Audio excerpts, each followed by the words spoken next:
Good evening and welcome. I am calling to order the Ordinance Committee and Downtown Economic Growth Committee relative to Council Order 2016-285. Nope, we're starting off with our public hearing. This is a public hearing relative to Council Order 2016-285, order for the land disposition agreement Parcel H1 in the Hancock Parking Lot, currently pending in the Ordinance Committee and Downtown Economic Growth Committee.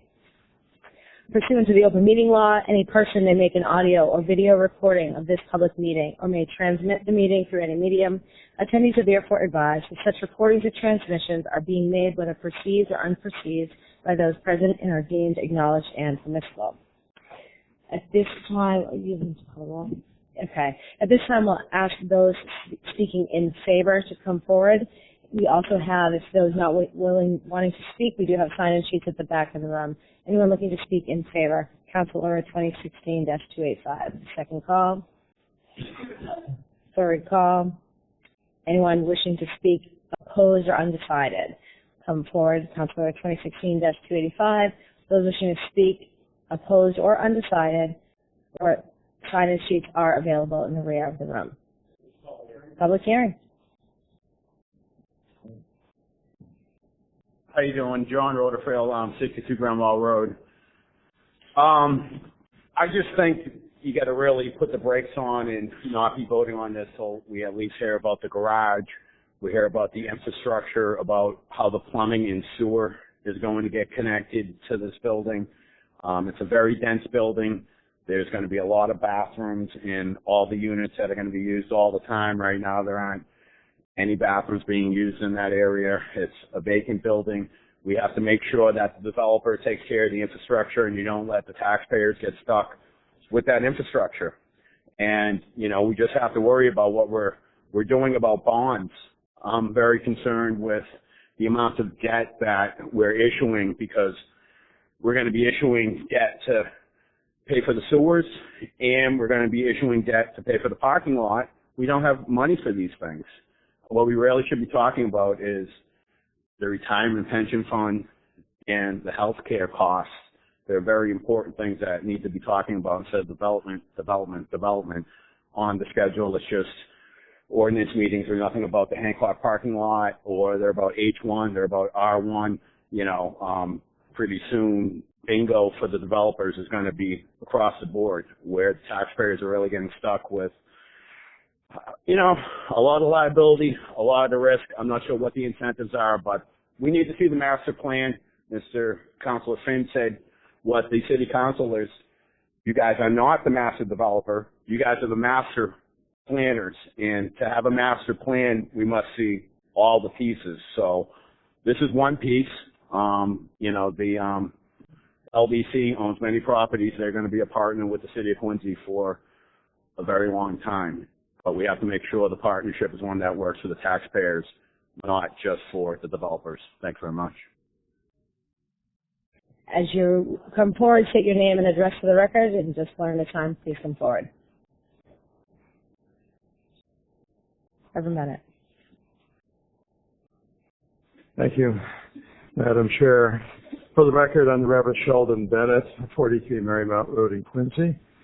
I'm also a member of the Affordable Housing Committee for the City of Quincy, and I'm a director of the Friends of Butler Pond. That's not the issue tonight, but I'm not here to speak to the merits pro or con as to the proposed development itself, but I do ask and charge this council to take a careful look at what I haven't had a chance to see the actual document for the LDA yet, but I charge this council to take a careful look to what specific contributions are being made by the developer through this LDA towards infrastructure, parking, and or affordable housing as provided by the Urban Redevelopment Plan as amended in Amendment 4. And if there is no significant contribution to affordable housing being included in this LDA, then I would ask the council to take a careful look and ask as to what extent whatever contributions are being made towards infrastructure or parking, to what extent those contributions, their dollar value, exceeds what any developer anywhere in the city might be expected to contribute through typical mitigation agreements with the neighborhood and the city.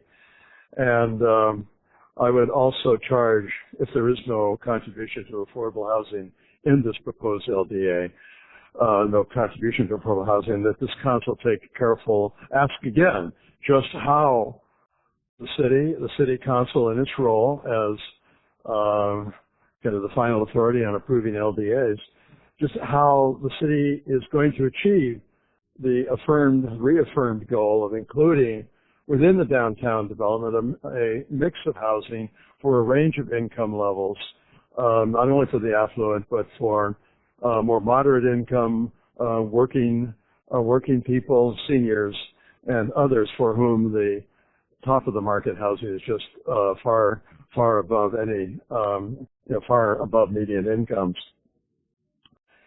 And finally, if there seems to be no clear way, there are fewer and fewer parcels, obviously, that are remaining for including affordable housing. I would then strongly charge this council to consider. I understand there is some discussion about considering amending the inclusionary zoning ordinance to remove the present exemption of the downtown district. I would strongly support such an action by the council. Thank you. Anyone else?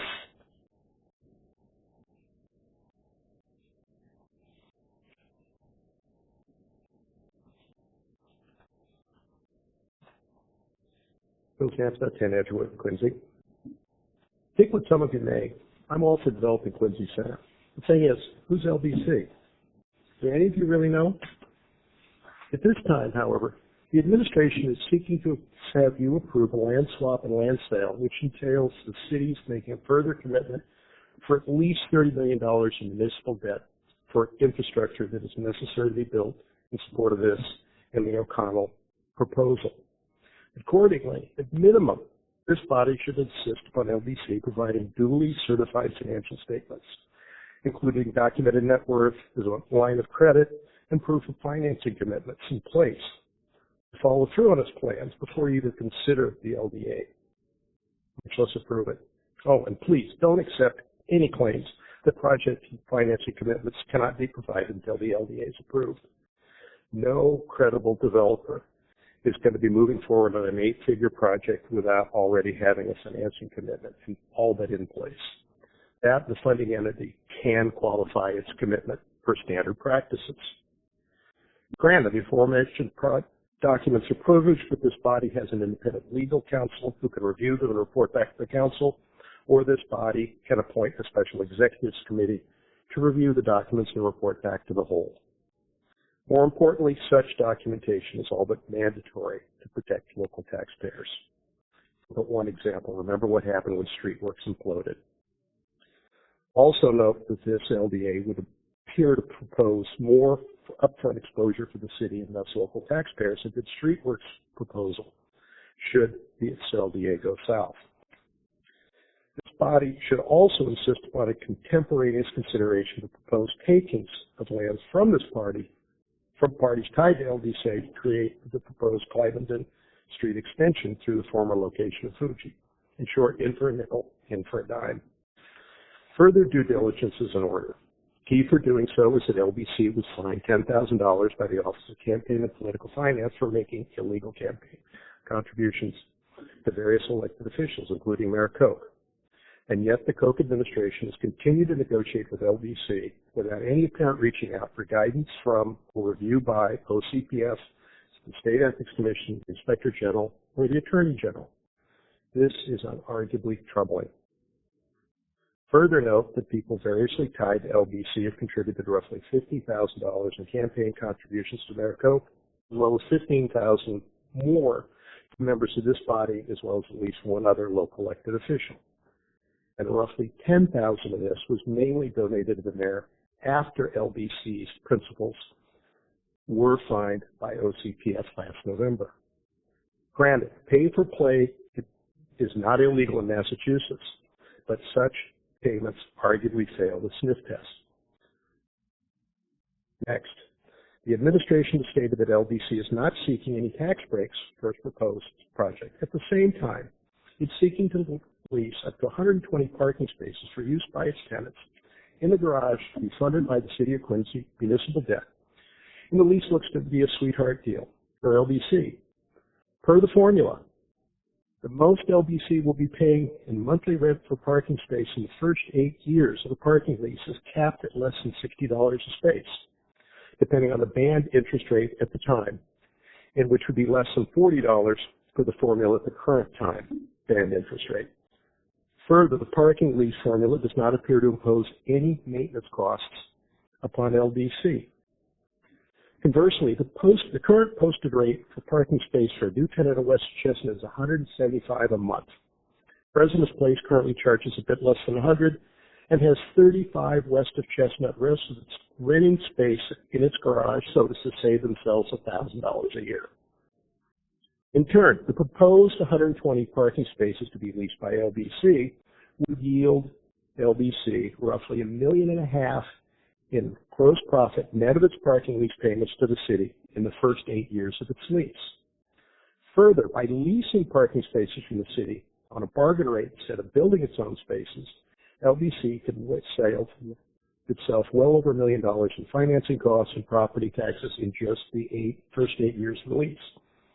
And in short, just on parking alone, LBC is looking at something north of $2.5 million in net present value incentives variously provided to it on the taxpayers, essentially on the taxpayers' side, in just the first 8 years after work to build its proposed apartment building.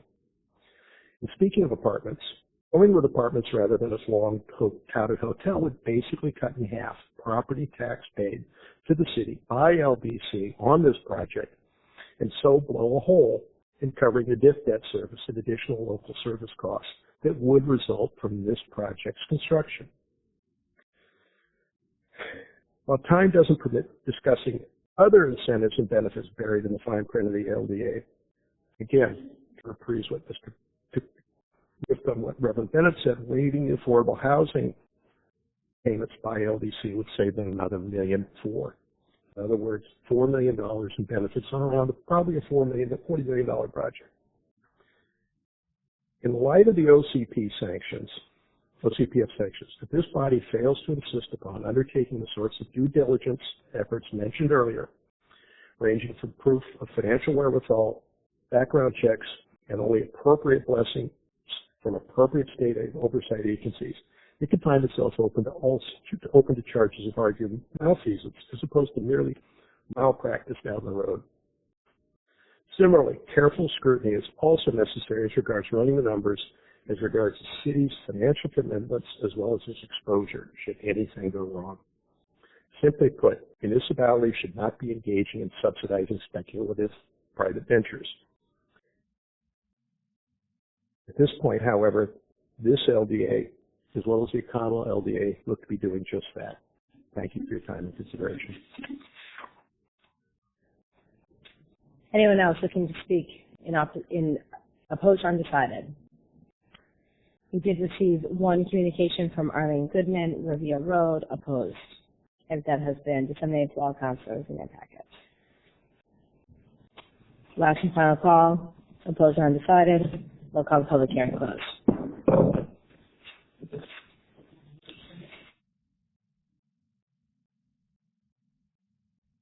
To call to order the Ordinance Committee and Downtown Economic Growth Committee relative to Council Order 2016-285. This is an order for the land disposition agreement for Parcel H1 on the Hancock Parking Lot. Madam Clerk, if you would please call the roll. Councillor Cain. Councillor Croall. Councillor DiBona. Councillor Sim. Councillor Harris. Councillor Hughes. Councillor Liang. Councillor Palmucci. Chairman Laforest. Present. 8 members. Pursuant to the open meeting law, any person may make an audio or video recording of this public meeting or may transmit the meeting through any medium. Attendees are therefore advised that such recordings or transmissions are being made, whether perceived or unperceived, by those present and are deemed acknowledged and permissible. Thank you. At this time, I'd like to call forward Bill Geary, counsel, to Mayor Koch's office relative to the order for an update. Thank you, Madam Chairwoman, and through you to your colleagues on the council and the committee. We are this evening presenting additional information with respect to the proposal for the parcel entitled H1. A significant amount of time has gone by since we first introduced this, and I had asked Jen Manning, who was kind enough to include in your packets a copy of the initial presentation that was made when we first introduced this, and it is a summary of the elements of the proposed project at 1500 Hancock Street. Also included is a fact sheet related to that, and I'd like to just refresh the memory of those who were present, as well as those who may not have been present for that meeting. We had, on the cover page, you'll see what was the original proposal by LBC, essentially entirely on land that they own along Hancock Street, along the numbers of 1500 to 1530 Hancock Street and beyond to 1534, 1538. And that was their original proposal to the city approximately a year before I became involved with the downtown development. LBC as a company has invested significantly in Quincy over the course of the 2.5 years that they've been here, purchasing a total of 243,000 square feet of commercial property for approximately actually in excess of $22 million. And the parcels that are now owned by them that are part of this proposal totals 34,704 square feet. So this project initiated and originated as a proposal, as I mentioned at our opening session, for a hotel. The developer worked mightily to attempt to secure financing for a hotel, as well as potentially a flag hotel to occupy that site. And during the course of their efforts, the financiers, as well as a private consulting firm that specializes in hotel development, provided them with an opinion that at this particular time there is not a market in downtown Quincy for a hotel. And that's what led them to look at building a residential building with 171 units, 36 of which could be converted in the future. They're all on the second floor of the building, and they could be converted in the future to hotel rooms should a market for those rooms become available and apparent. I might add that all of their efforts in this respect were reviewed by our expert, who everyone on the council knows, Pam McKinney. She's our expert, and she's the expert for many others. Indeed, we were hoping she would be here this evening, but she's out of state testifying in a trial as a real estate and appraisal expert. She also possesses considerable expertise with respect to hotel developments, and she provides counsel to Massport, among other public agencies, with respect to hotel developments on or near their properties. So the benefits of this project evolved over the course of our review of their proposal, and particularly, as I mentioned in the opening presentation, the metrics of the building changed significantly to meet public needs that the city articulated to the developers as to the infrastructure in the adjoining area. So their building, as initially proposed, and as depicted on the front page of your packet that Jen has provided, ran from roughly opposite Albers at 1530, adjacent, contiguous to their current hotel, the Nova Suites Hotel, down through where the Dollar Shoe store is and where Fuji is located.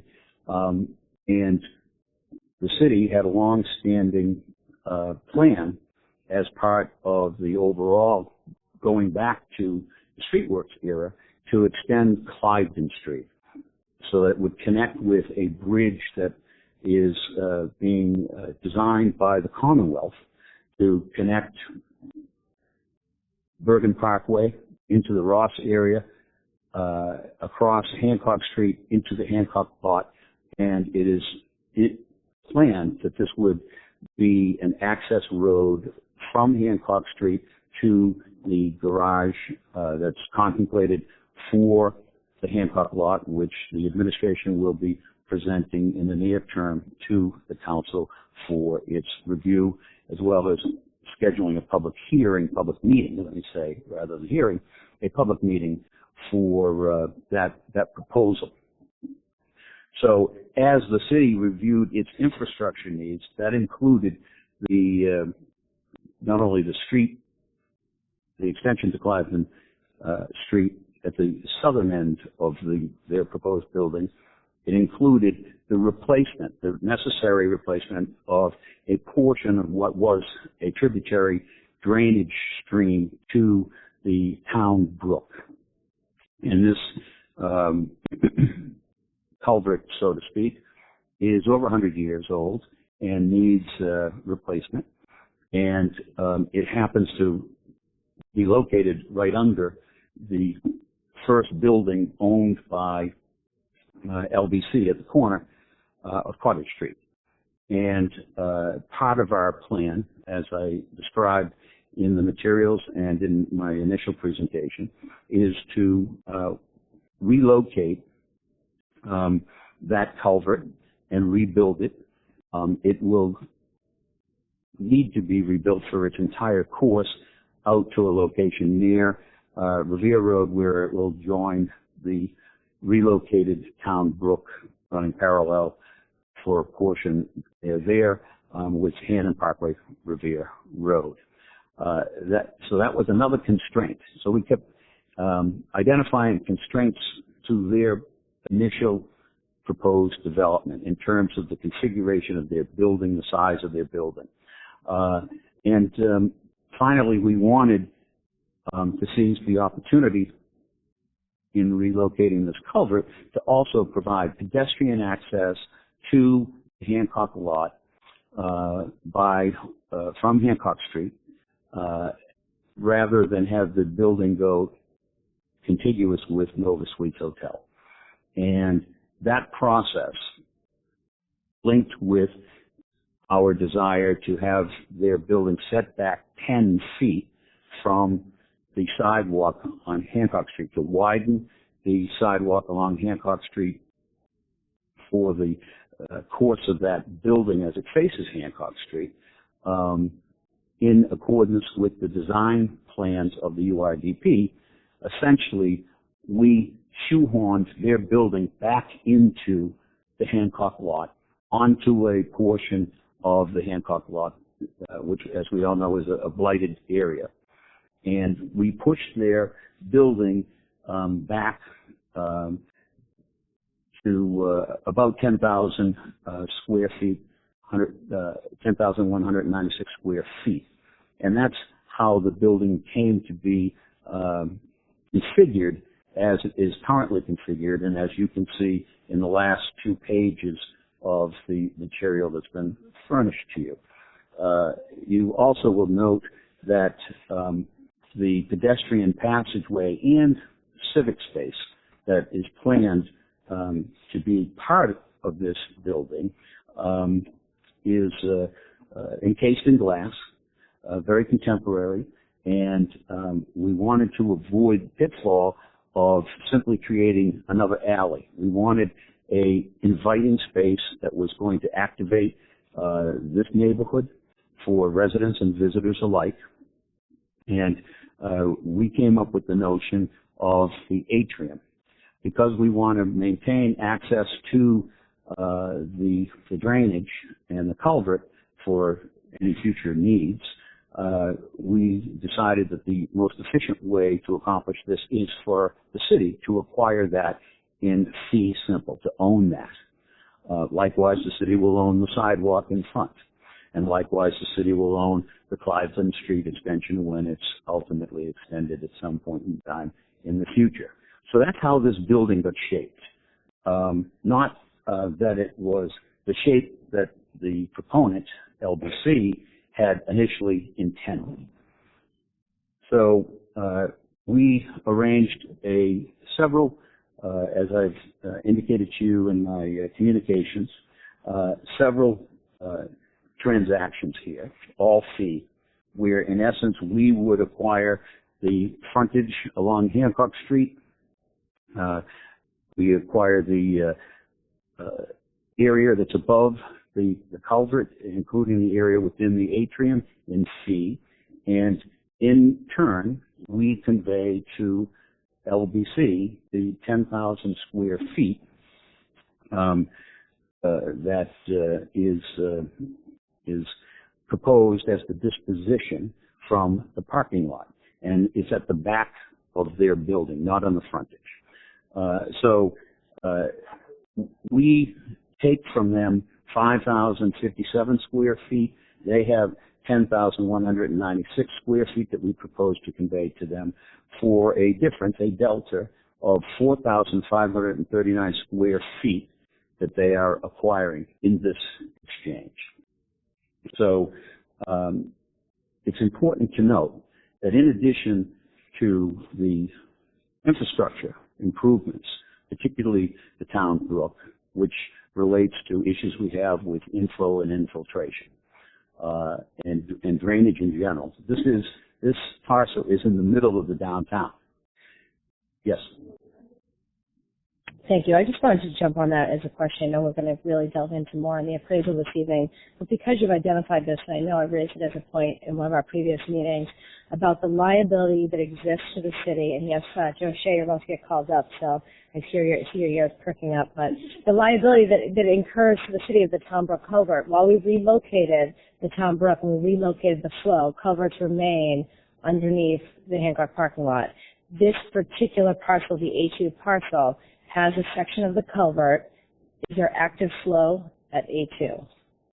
It's a very, very low flow. I will defer to Dave White of Woodard & Curran. I would add that Woodard & Curran has worked very closely with us, very closely with the engineering and design firms retained by LBC on these issues. And quite candidly, working on these issues, both in this instance with LBC and in the prior LDA with O'Connell, is where we realized that there was so much infrastructure work that needs to be done. We're talking about many of these utilities being over 100 years old, that the most efficient way to get these projects accomplished would be to have the developers undertake through a contract with the city the actual work, because they're integrally related to their own projects.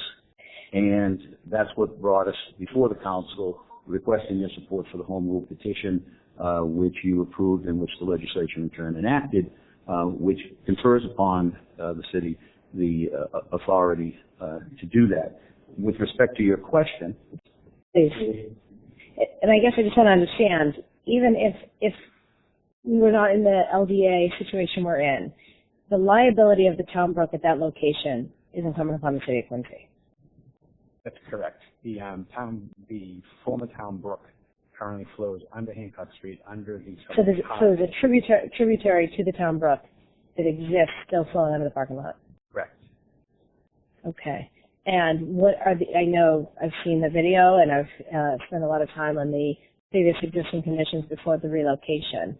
Would were there improvements when we did the relocation of the main flow? Were there improvements made to this tributary, or what is the existing situation we have? Presently, the existing culvert through the Hancock Parking Lot constructed of a bunch of miscellaneous constructions dating back more than a century in some instances, particularly that portion of the brook that's under the existing existing buildings now.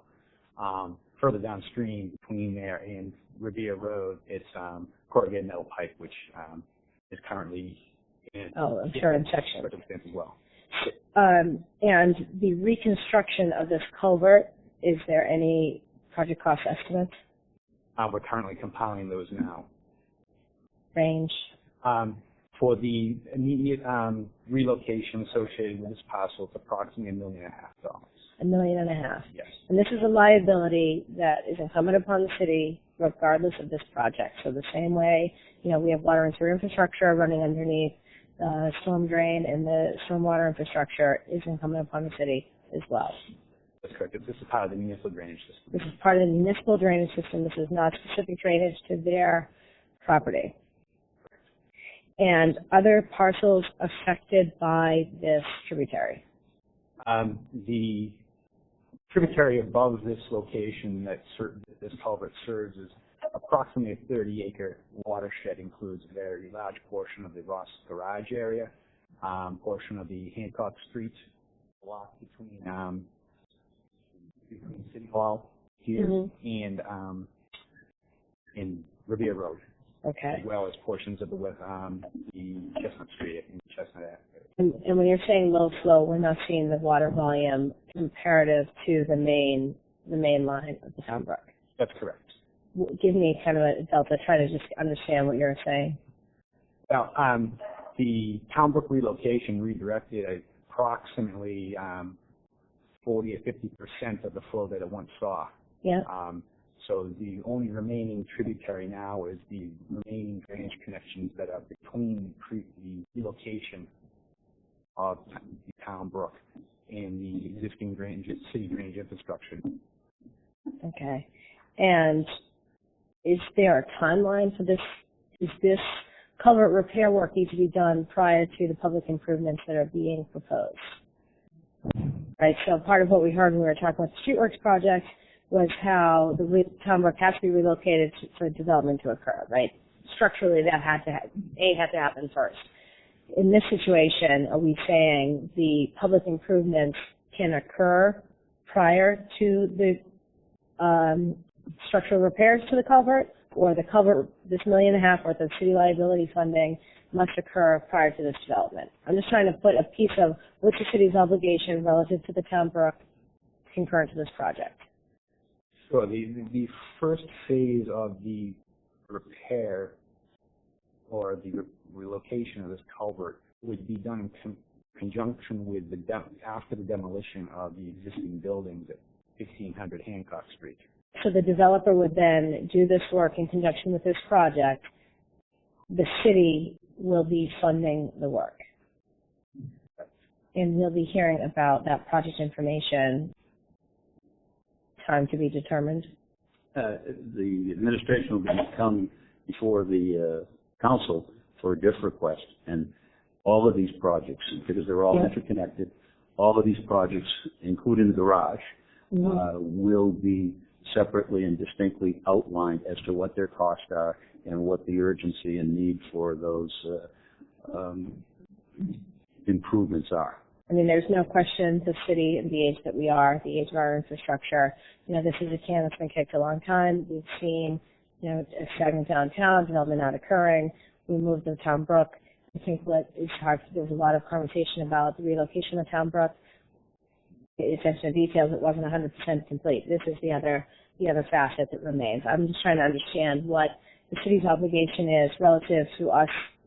I think it's important to say there's $1.5 million of infrastructure work for this project to proceed that's incumbent upon the city. So just trying to understand that in context. My other question was going to be relative to Pam McKinney. I know my colleagues and I have great value and respect for her input. With her being unable to attend, do we expect her at our next meeting, or could we get her comments? I think it's very important for us to hear from her preferably for us to ask questions, but if she's unable to attend, could we get her input? Yes. As I said, she was testifying in court today, out of state, so she could not make it. She ordinarily would be here. We have asked her to appear here at the council's next meeting to provide the council with answers to your questions on the appraisal. Quite candidly, as we all know, and as her title indicates, she is the expert. Trying to get the explanation from me would be to no avail, because I get my explanations from her. She was active throughout this whole process. I did not have direct contact with the appraiser except on one occasion to give him some clarification on questions that he had. This was a complicated, as I've mentioned to several of you individually, because of the engineering needs for the realignment of the culvert, the setbacks, and other infrastructure issues. There were a number of issues that needed to be resolved between Woodard and Curran and High Point Engineering, and Mr. Mike Fabiano, who was the lead engineer for them on behalf of LBC, testified at our opening presentation. And so they worked very closely to work out all these plans, and all those plans had to be worked out and then conveyed to Mr. Tyburski for his review. And as we reviewed them, we all determined that the cleanest way to do this was through fee transfers, because, as you point out, the liability that the city would have. I might also mention that LBC owns these buildings, which are blighted, which are in decrepit condition. If we were to be approaching this in a disjointed fashion, we were just looking project to project, knowing that this project had to be done, the alternative here is rather an LBC, I might add, in acquiring these buildings, acquired them for $3.2 million. The alternative for us to get this infrastructure repaired would have placed us potentially in the position of being required to take one of those buildings at least by eminent domain and paying for the building to relocate the project. Here, we are going to have the best of both worlds. LBC is proposing to build a building, and those current buildings that are on site generate $40,000 a year in property taxes. The projected taxes, and they are not doing a 121A, they are going ad valorem taxes. The projected taxes for this building, property taxes alone, in the first year or thereabouts, when it gets up and running, would be $478,000 a year. So I think it's important that as we look at this project, the city's really not and should not be in the business of land disposition, selling land. We're not realtors. Mm-hmm. We are in the business of developing communities, revitalizing communities, and in this instance, our downtown area. So among the multiplicity of benefits that this project brings is the fact that not only will there be residents living in this building, of course, and new civic space, new access to a new garage, but it's activating that whole area with new retail activity. Retail activity that is sorely lacking along that stretch for a variety of reasons. And that's really the nexus here that we've talked about here so frequently of promoting economic development within the downtown. I know the first two projects have been residential in nature, but this one, because of its strategic location, has the opportunity to accomplish or help us accomplish as a first step the revitalization of economic activity in downtown Quincy. When downtown Quincy was an economic engine for the city. So that's where we're leading with this. and thank you for your indulgence in letting me give you at least a refresher for those of you who were here for the initial presentation. And with that, I'll ask Mr. Tyburski to step forward and give you a summary of the appraisal that he conducted on behalf of the city and to respond to any questions you may have. Thank you, Mr. Geary. I would classify improved stormwater management in the downtown as a community benefit as well. So, Mr. Tyburski. Oh, sure. Councillor Finn. Could I, no, Mr. Geary. Mr. Geary, please. Excuse me, Mr. Geary. I didn't realize you were going to sit down so quickly.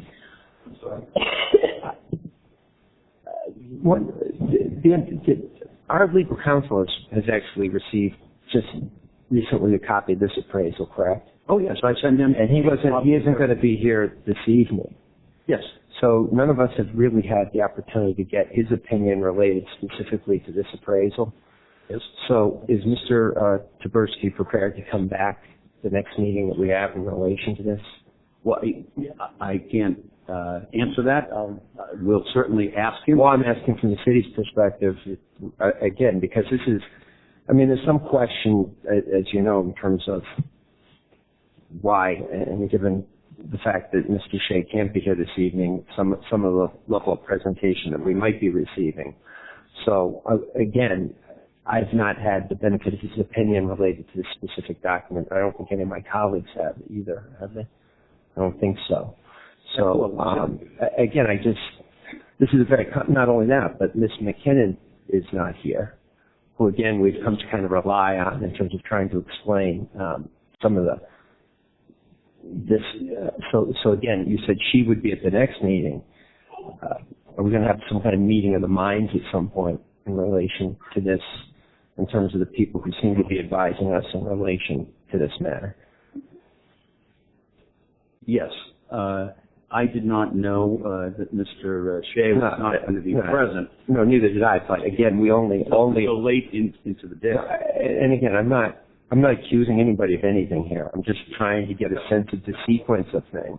I'm simply explaining that I did not know that Mr. Shea was not going to be here. As a matter of fact, we had made arrangements for him to testify at a prior council meeting, and he was unable and unavailable to attend that, and I didn't know that until that day. So we certainly take every opportunity, and it's important to note, and as you and I have communicated with one another individually, that we have worked very closely with Mr. Shea on the LDA. We've discussed the appraisal, the ongoing appraisal with him, and we certainly always hope that Mr. Shea is available to share his counsel with you and with us.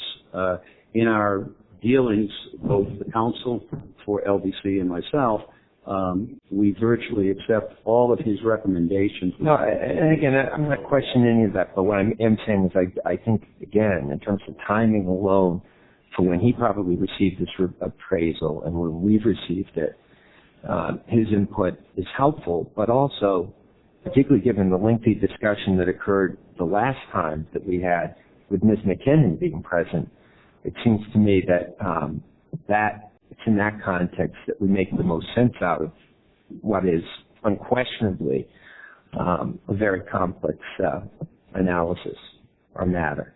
And again, I mean, I'm happy to ask and if people have questions, I'm more than willing to listen to them, but I'm just hoping that, again, he might be back for a second time, particularly if our counsel raises specific questions that we may not have.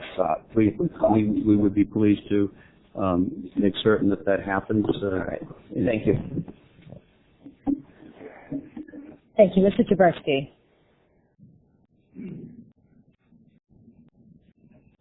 We appreciate your conducting the appraisal on the behalf of the City of Quincy. With that, we look forward to a synopsis by yourself. Good evening. I'll be happy to come back whenever, when Pam's here and so forth. Bill Geary asked me to come tonight, and and I was available. So my office is in Hingham, and I can come back without much difficulty. Let me just start by introducing myself in terms of my experience. I've been doing real estate appraisals for over 35 years. Many of those years were spent in office space in Quincy Center. I was located at 1250 Hancock Street, 1150 Hancock Street, 1218 Hancock Street, as well as 7 Foster Street. I tried to figure out how many years I was actually there, and I couldn't. So I'm very familiar with Quincy Center. I was at the groundbreaking ceremony of President's Place when that happened that was in the late 80s. During that time, I worked for the Boston Fights and Savings Bank, which was one of the developers. Well, they were the lender as well as a joint venture partner with, I think, Campanelli and Ricciardi companies when they built that. And that was really the first new development that took place in Quincy Center in some time. It was the old bargain center site. And during that time, I've done numerous appraisals in Quincy, some for the city as well as for private clients. So that's number one. I just want to emphasize that I am very familiar with Quincy Center. Two, as an appraisal standpoint, I've achieved the highest designation in the industry called the MAI designation, similar to if you're an accountant being a CPA. So from that standpoint, I do these kind of appraisals all the time. I'll further add, at one point, I think in the 2000, I was president of the local chapter of the Appraisal Institute. I was also for 17 years on the elected member of the Board of Assessors in Hingham. And my practice now is a specialized practice.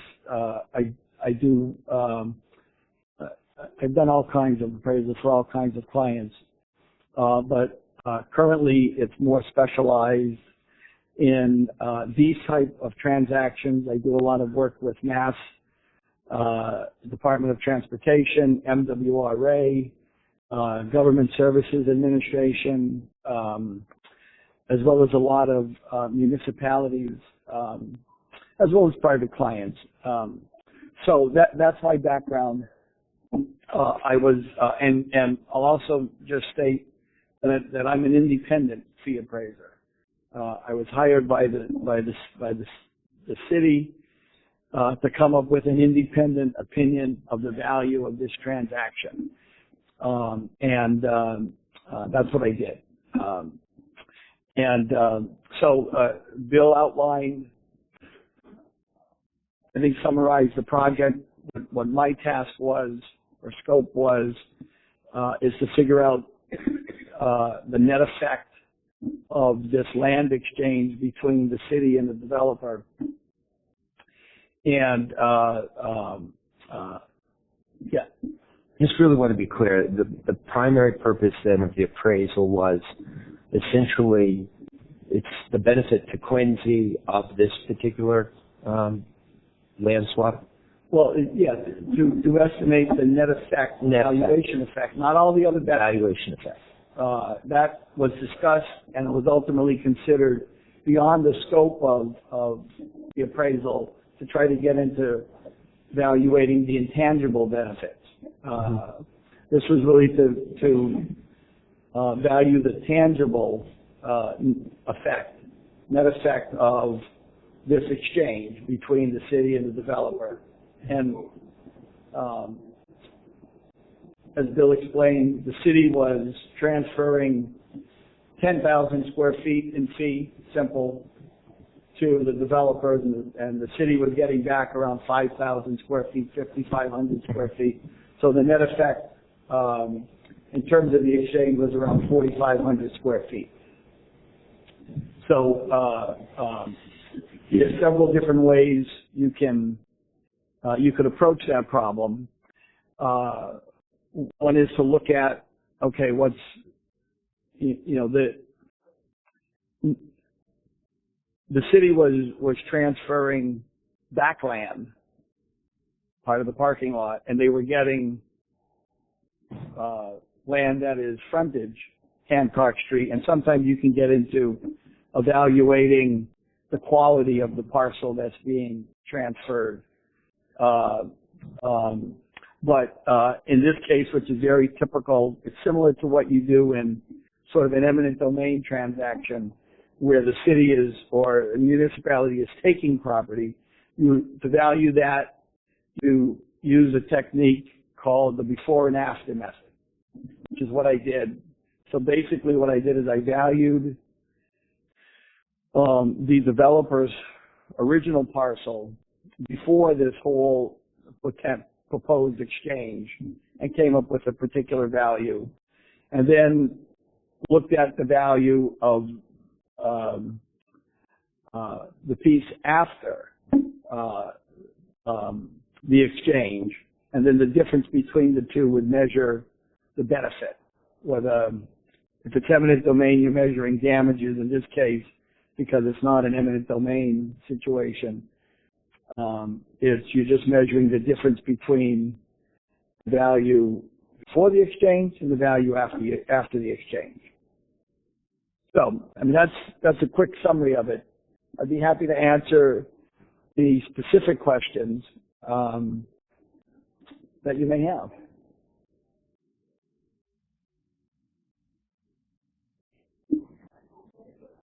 Thank you, Madam Chairman.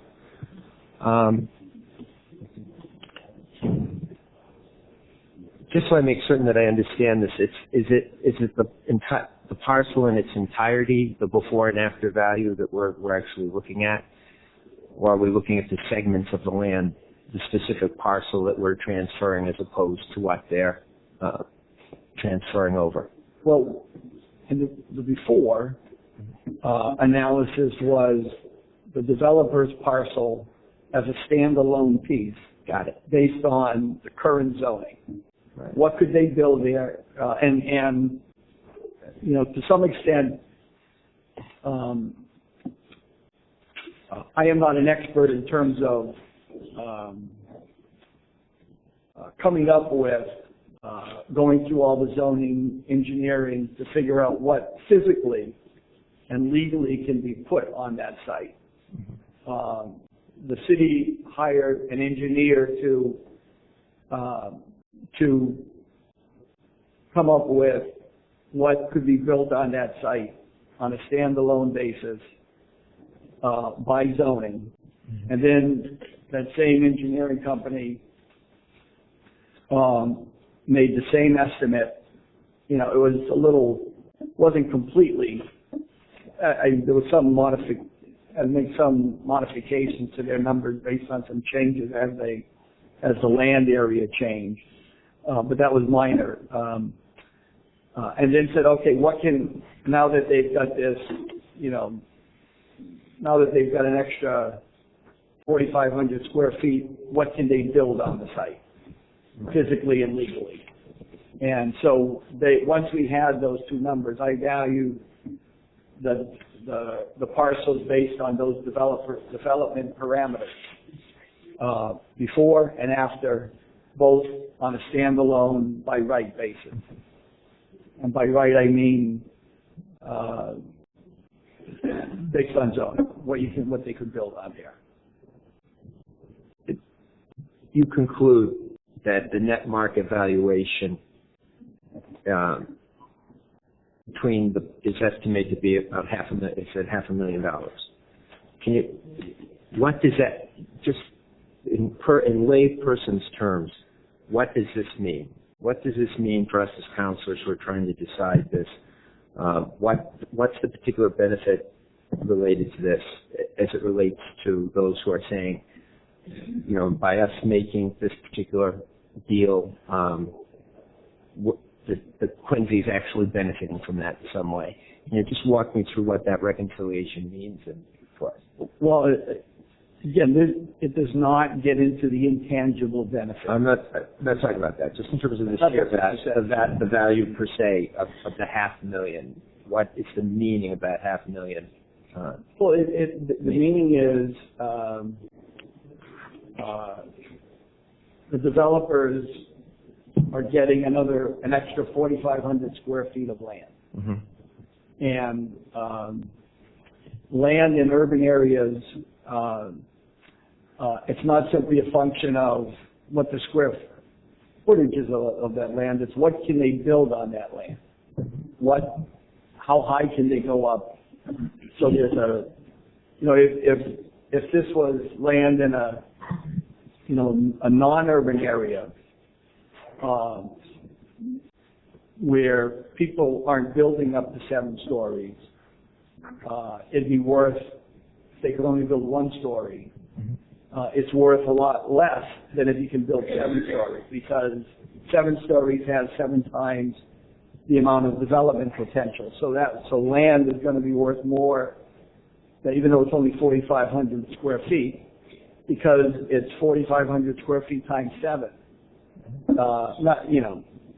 There's parking. There was parking involved on the first 2 floors on a by right basis, but generally, I think the FARs were around like 4 when you factored out the parking and needed some setbacks, and because of the weird shape of the building, you couldn't build exactly right to the lot lines. But so it's that $500,000 represents the value of that extra 4,500 square feet. Now, is that being represented as that should be a potential acquisition cost related to that? Say that again? Is the meaning of this appraisal is that that's a recommended acquisition cost for that parcel while including the land swap that's going on? Is that the point of it? The $500,000? In other words, is the person who's acquiring that city property, is it recommending that they pay $500,000 to the? Well, there are other. All I'm saying is that that's what that land is worth. There are other factors.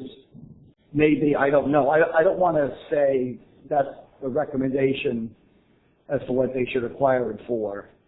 I'm saying that's what it's worth. Whether there's any negotiation that takes place, it's not, that's not. No, I get it. You're saying just based on your valuation I get standpoint. Net valuation standpoint, it's around $500,000. And again, I know there's very little time. I don't know if there's other of my colleagues who have specific questions for this evening. But I was interested in at some point walking through what you perceive to be the limiting conditions of this appraisal in some way. And again, it's amazing the stuff that can come before us sometimes in terms of the level of the technical nature of it. And I guess that's what I'm saying. But if we look at the first specific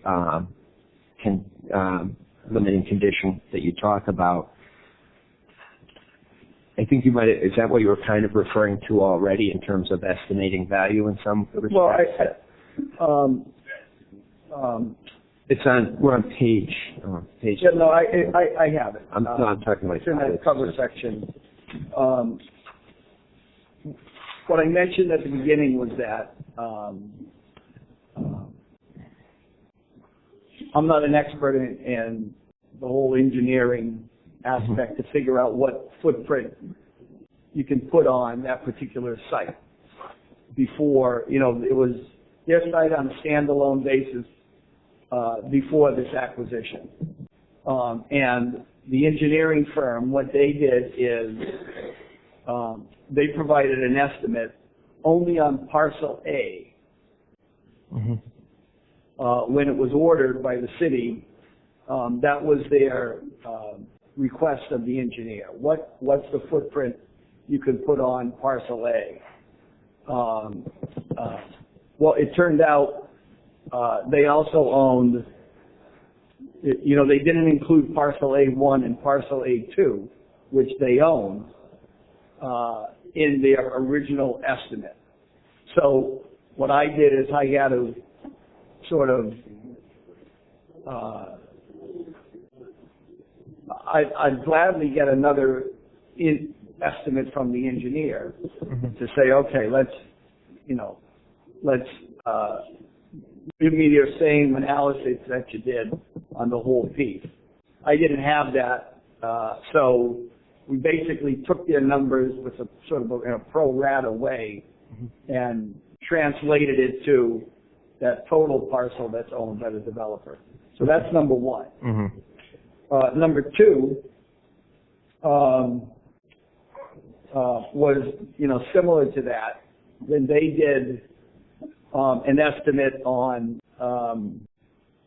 A and B, but it included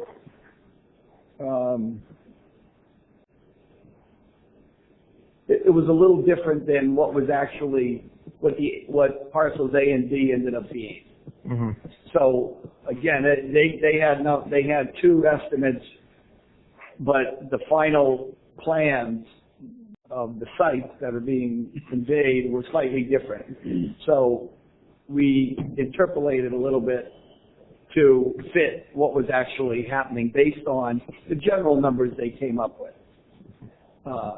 So that's what those number 1 and 2 are. It's simply me saying, I had to adjust these a little bit based on what they did because they didn't provide anything that was based on these actual parcels. Got it. And the third one, had to do with the parking issue. And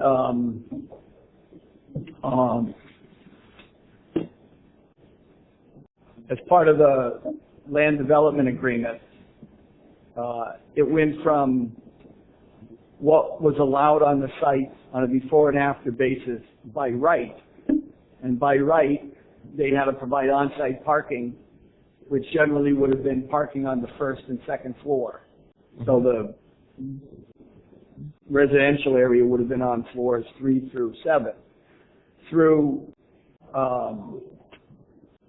the city negotiating to have them commit to renting spaces at a particular rate in the parking garage, they were able to put residential space on floors 1 and 2. All right. Well, and again, we're running out of time, but that's the final thing is that I was curious is that you talked about the consideration of the parking agreement, that wasn't factored into the alternative highest and best use resulting from it, correct? Well, we did some preliminary analysis of that. It was by not having to build on-site parking, their potential building area, the residential area increased, so the valuation increased. Correct. But that's offset by some tangible and intangible benefits to the city, and we were never able to quantify all of the intangible benefits. So rather than trying to quantify some of these intangible benefits, that was part of it was taken out of my scope of the assignment. Right. Again, and it was the client saying to me, this is getting in consultation with Pam and Cain, how are we going to quantify? Yes, there's some things you can quantify.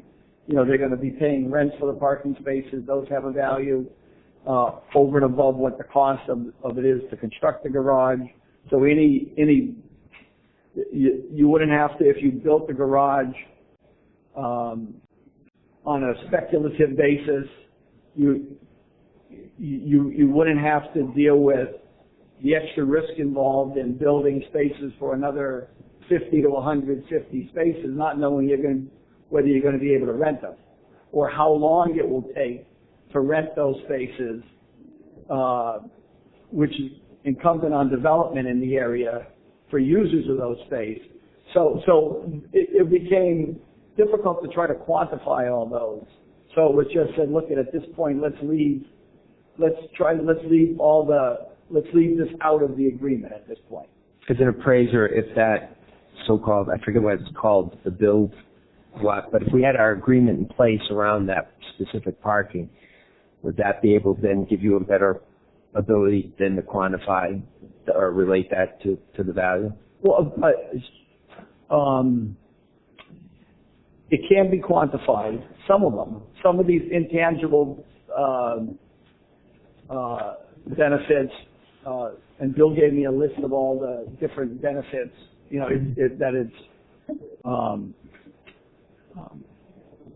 having first floor retail was important. Mm-hmm. So there was a benefit to having first floor retail, which would generate economic activity versus first and second floor parking spaces. So we never got to that point to really getting into all the trying to figure out what all the benefits were and then trying to quantify them from a valuation standpoint. It was just taken out of the scope. Thank you, Madam Chairman. Thank you as well, Mr. Tyburski. I appreciate it, and I do hope you do come back because I think there'll probably be more questions as councilors get the opportunity to read this. Mr. Tyburski, did you consult with Pam McKinney? Did you have conversations with her during your appraisal process? Yes. Yeah,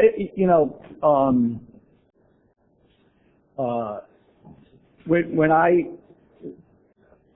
had questions, some of the questions I went to Pam to get the answers, and one of them was this engineering thing I talked about. I said, Pam, if I'm going to do this before and after, mm-hmm. you need to get, I think you need to get a study done by an expert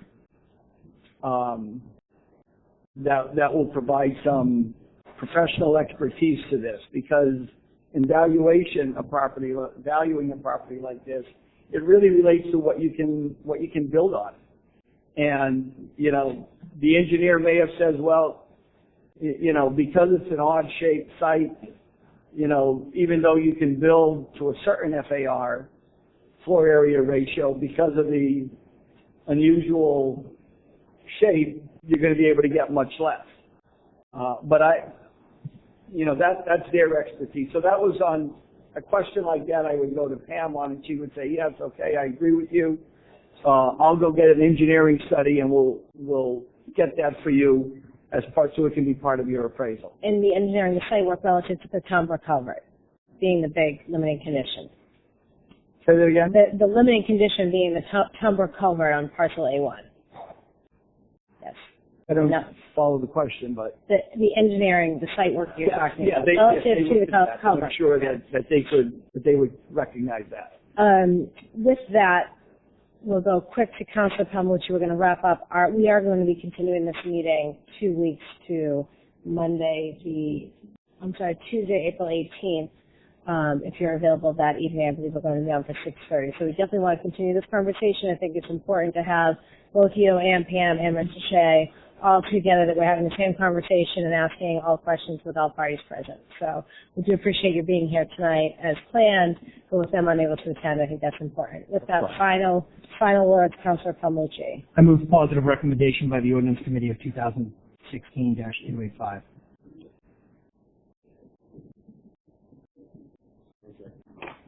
Doesn't require a second, but thank you, Bill.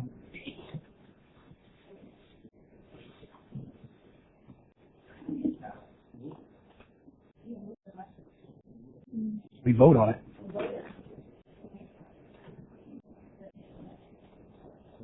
On the order.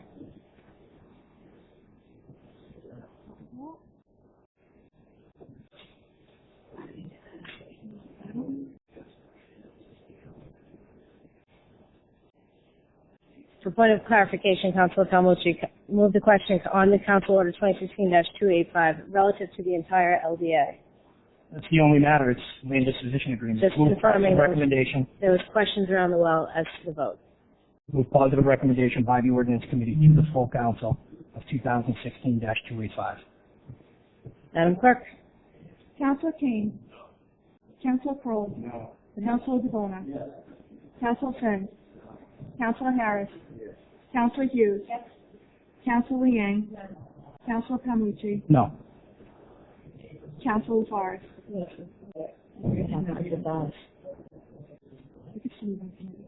It's amended to the committee. Yeah, motion fails. No. Motion fails. Amendment committee. 3.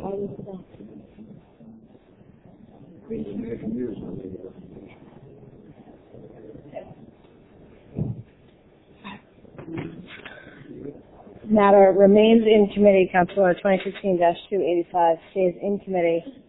Negative recommendation as currently proposed.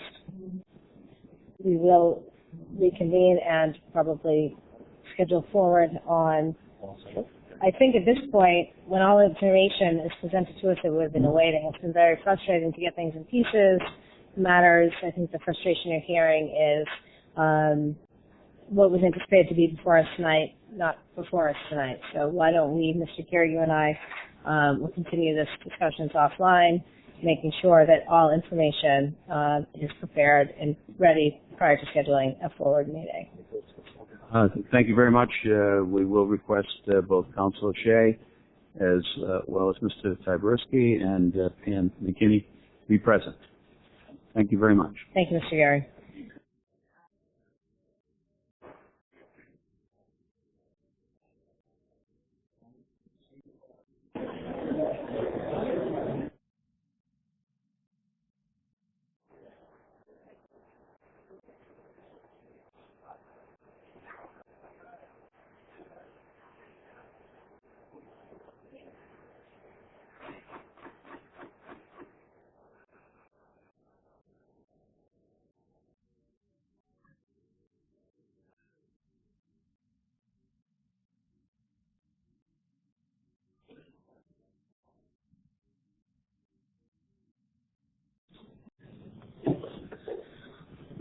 All right. Thank you very much. Good evening, everyone. We have a full house tonight, so welcome to the Great Hall. Tonight is Monday, April 3rd, and this is the regular City Council meeting that we are opening at about 7:40.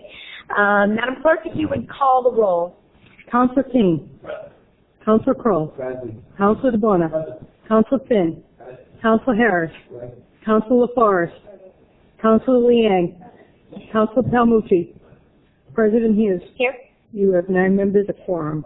Thank you very much, Madam Clerk. If you'll all stand, please.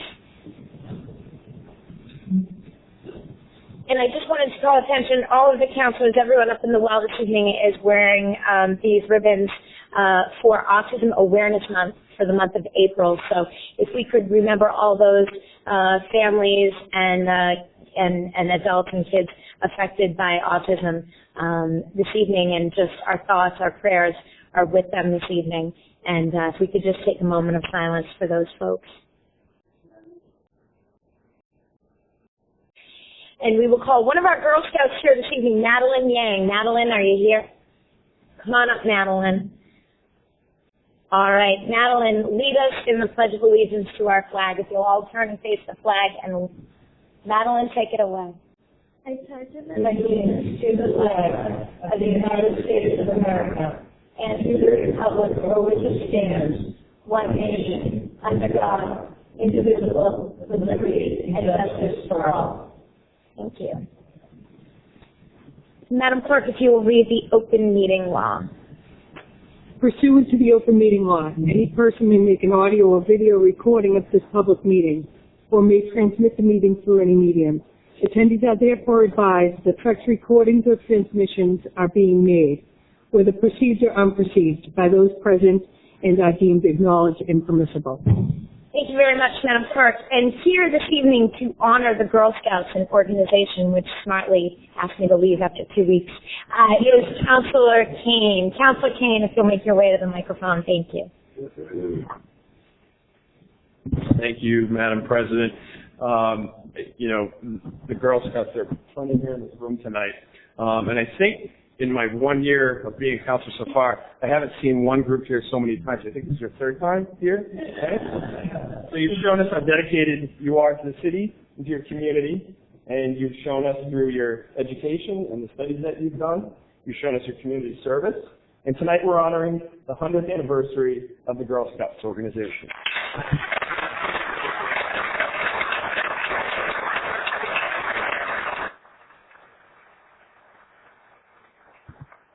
So on behalf of the City Council and on behalf of the Mayor, I have a proclamation, but we'd like to honor and recognize in its 100th year of Girl Scouting in Quincy.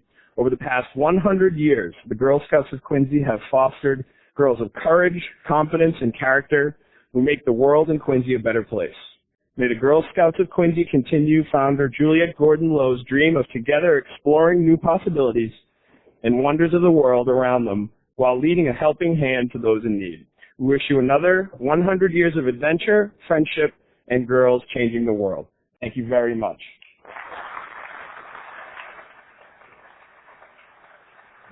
And I'd just like to, are we going to stop to do a little picture and honor the girls? Okay, great. Thank you very much. There you go. Proclamation.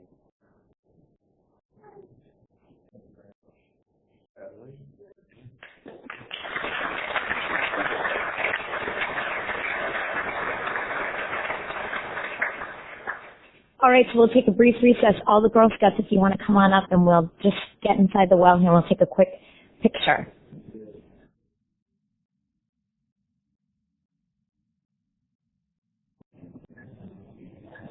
All right, thank you. We will call the meeting back to order. And this evening we have a presentation from our mayor. Mr. Mayor, it's nice to have you with us this evening.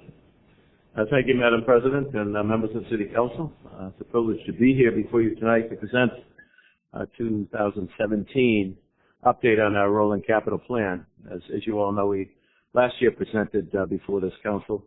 Some of those items were enacted on, some were not. We're bringing in a fresh update on that, inclusive of just about every category you could think of in infrastructure. So first start with talk a little bit about our public assets. We have, as a city of 93,000 people, we've got 53 public buildings, 52 parks, 190 miles of road, 230 miles of sidewalks, miles of sewer lines, 11.5 miles of seawalls, 52 tide gates, 15 pump stations.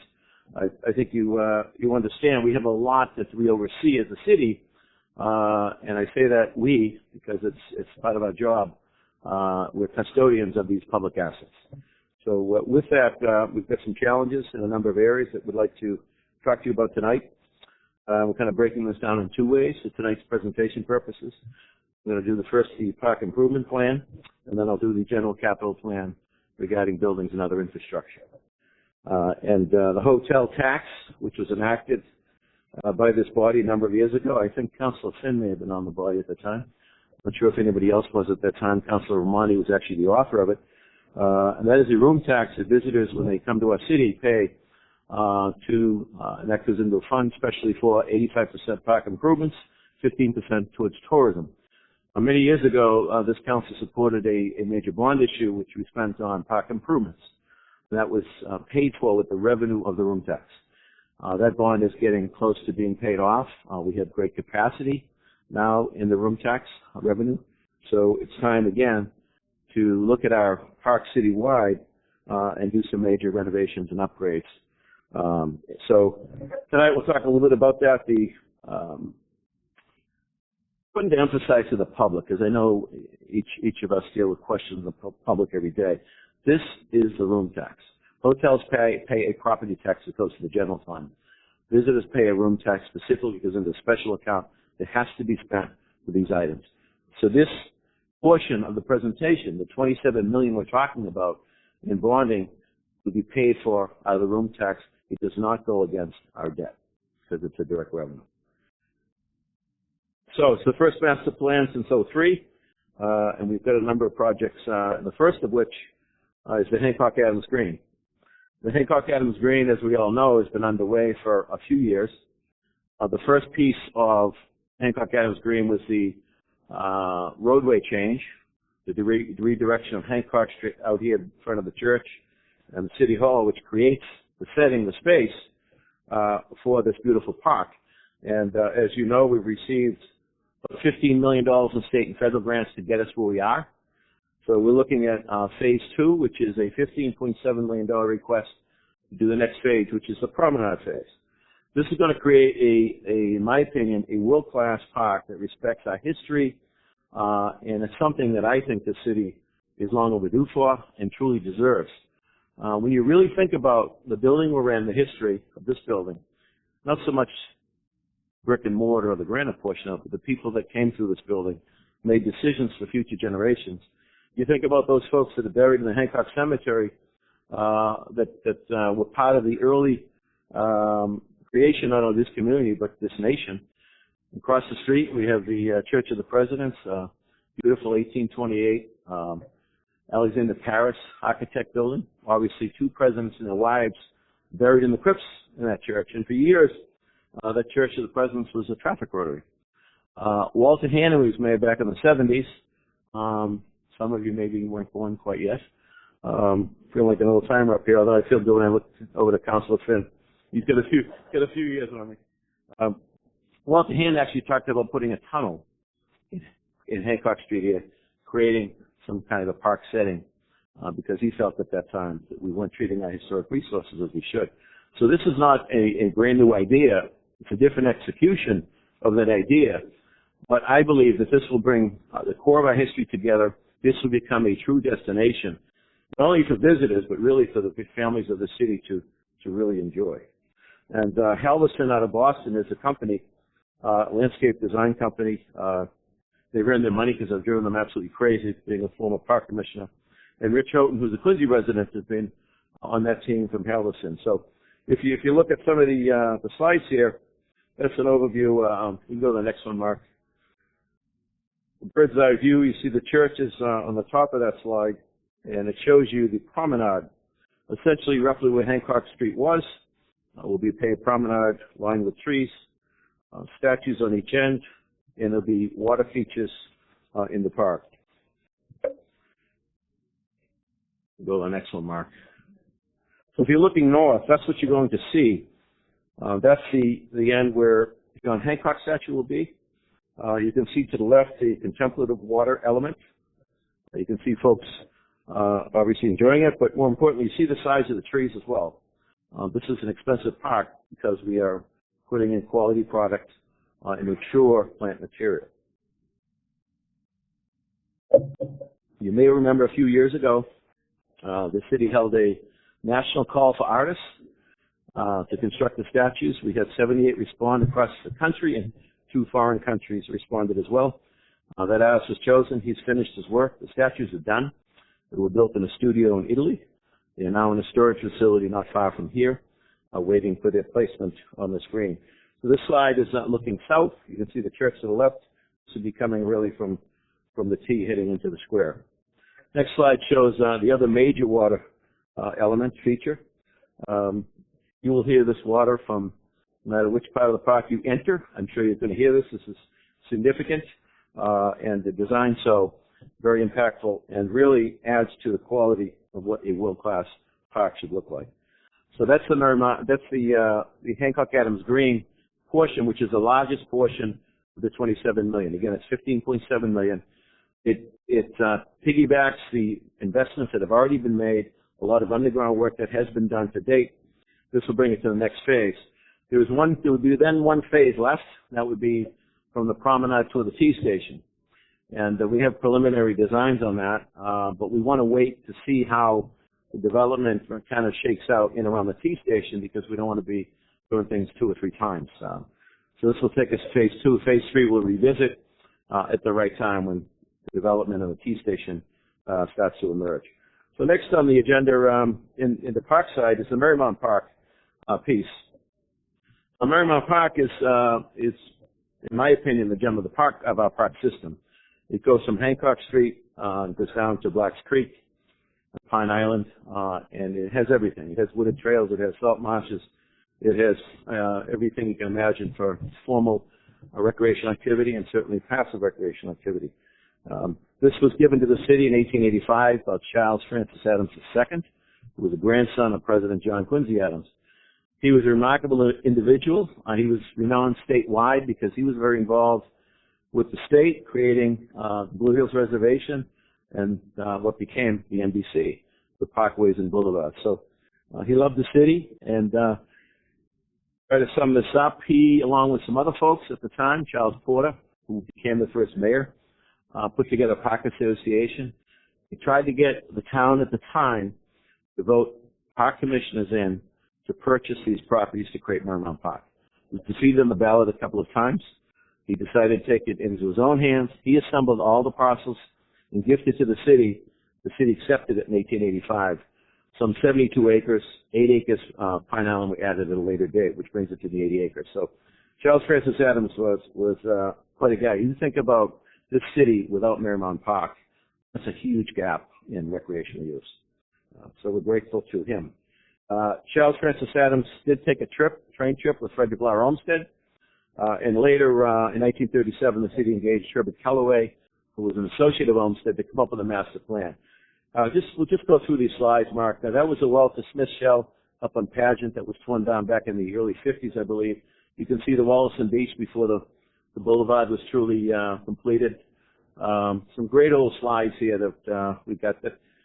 There's a plaque that dedicates where Captain Wollaston landed for the fur trading post he established here back in 1625. That's along Blacks Creek, Furnaceburg Parkway to the right. That would be the bridge over Southern Artery, now Marymount Parkway. There's the Greenberg Bridge on Quincy Shore Drive. This park is really unique. Several of these slides you see is a celebration of the 300th anniversary of the city in 1925, where they had some amazing programs up on Pageant Field, hence the name Pageant. They had pageants, they had all kinds of activity. You can see the bleachers and lighting and everything set up just for that event back in 1925. So the improvements include a number of passive improvements. I want to speak to that because you have Marymount Park on one side, Grossman Park on the Fenner Street side, Patty Park on Quincy Shore Drive, but they're not connected. So by bringing this plan together that we've engaged with Copley and Wolf, the goal here is to connect them with a series of bridges, boardwalks. This will create about 130 acres of beautiful estuary open space area, which will allow joggers, walkers, bikers. This isn't just about football field and baseball field. This is about also the passive use of that beautiful facility. Again, it's really unparalleled in our city. So we have engaged Copley Wolf for about 2 years now, working on plans with them. We've engaged Ty and Vaughn, and we've engaged Woodard and Curran. This will be a very technical program that we're going to have to get permitted, so there'll be a lot of work needed. Now, it kind of intercepts or overlaps other issues in the Black Creek area. For example, the tide gates at Greenberg Bridge, which we've been working with the EPA for over 3 years now. It's money you guys approved, or this body approved a number of years ago, and that still sits in an account because we haven't been successful in the permitting to date. There's another tide gate issue on the Fenner Street that feeds one of the marshes behind Dickens Street. There's the issue of dredging Blacks Creek up the basin between Marymount Parkway and Furnaceburg Parkway. So there are a number of pieces to this that will be tackled with the design and permitting going forward. This will take a little bit of time, but we believe we'll be successful in these portions of this, and so we'll be back at some point. This will pay for all of that legal work and design work, engineering work necessary to bring it to the next level. Again, Marymount Park is a unique facility, and a lot of folks use that each and every year, both for formal and informal recreation. That gives you really a conceptual Hancock Street way up to the left, the beach down to the right. And it'll open up some view corridors for people to be able to enjoy the ocean views from different parts of the park, and really connects, as you can see, a series of, it's tough to see it, I guess, on the slide, but there are a number of connections between Furnaceburg Parkway into Pageant, and then from the boathouse area out to Pine Island, and then from Pine Island over to Grossman Park along the marsh, and then back to Caddy Park, so you'll be able to make the complete loop in and around that area, which would just be incredible. So that's the conceptual look of that piece. The next piece that's in the plan is a dog park. We've been talking about this for a few years. We have a location, and this will overlap with an item in the capital improvement program. We've got 3,000 licensed dogs. I'm sure there's a few more out there that may not have the tags on them. This has been talked about for some time. A lot of communities have gone to dedicated dog park facilities, and we think it's time here in Quincy. And we have some decisions to make, but I think we found the right location. We own 20 acres of land south of the New Avalon project up on Quarry Street. It was part of the deal way back when, with Sertuli. And on that property is an interesting piece of property with some topography challenges. However, we all feel, including the architect, that this will work quite well in establishing a dog park in this vicinity. It's difficult to put a dog park in a neighborhood too close to homes. So this is an area where it has enough isolation around it, I think, that we'll be well served. In doing that, we've got to bring a road into the site and some parking into the site. And, there's some work to do, but we feel very good about this as a location. It will allow us to build a state-of-the-art dog park, and I'll be listening to others on that because I'm not quite as familiar with a dog park as I am with a number of athletic users out there watching my kids all these years. So we have a dedicated team on that. And I want to, thank my colleagues on this. I know Councillor Laforest was very involved in this piece, but also we have an incredibly dedicated group of volunteers that serve our shelter down on Broad Street. These folks are amazing. They raise all kinds of money and do all kinds of adoption programs and really augment the minimum that our people can do down there based on the facility itself, which is very, very challenging. The next piece is the Maritime Center, and this is obviously down on Howes Neck.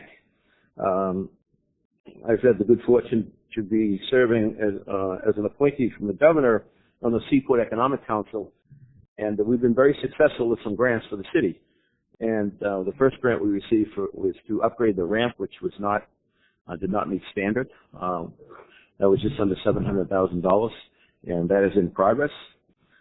Then we received another grant this past year of well over around $250,000, I believe, which would then help us design the new facility. In addition, the community preservation has kicked in some money as matches to those. So we're in a pretty good place in that we've got a good partnership with the state on this program. The request in here would be to acquire 3 homes and a parking lot on C Street abutting the site. And that would, we believe, provide the necessary real estate land to provide the necessary space for boats and trailers and use of the facility. We're a city of 27 miles of shoreline, and we have limited boat ramp access for our residents. And this will help go a long way in solving that. We do expect to go back to the Seaport Economic Council, and we have the design finished to look for actual monies to then construct the facility.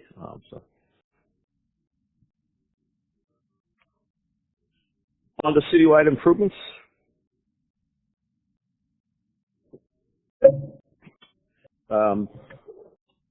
We have the master plan for Faxon Park, and there's a little history in Faxon Park. The same meeting in 1885, Henry Hardwick Faxon donated the first piece of land that's come to known as Faxon Park, and he had 2 restrictions in the deed. One, that it would be forever known as Faxon Park.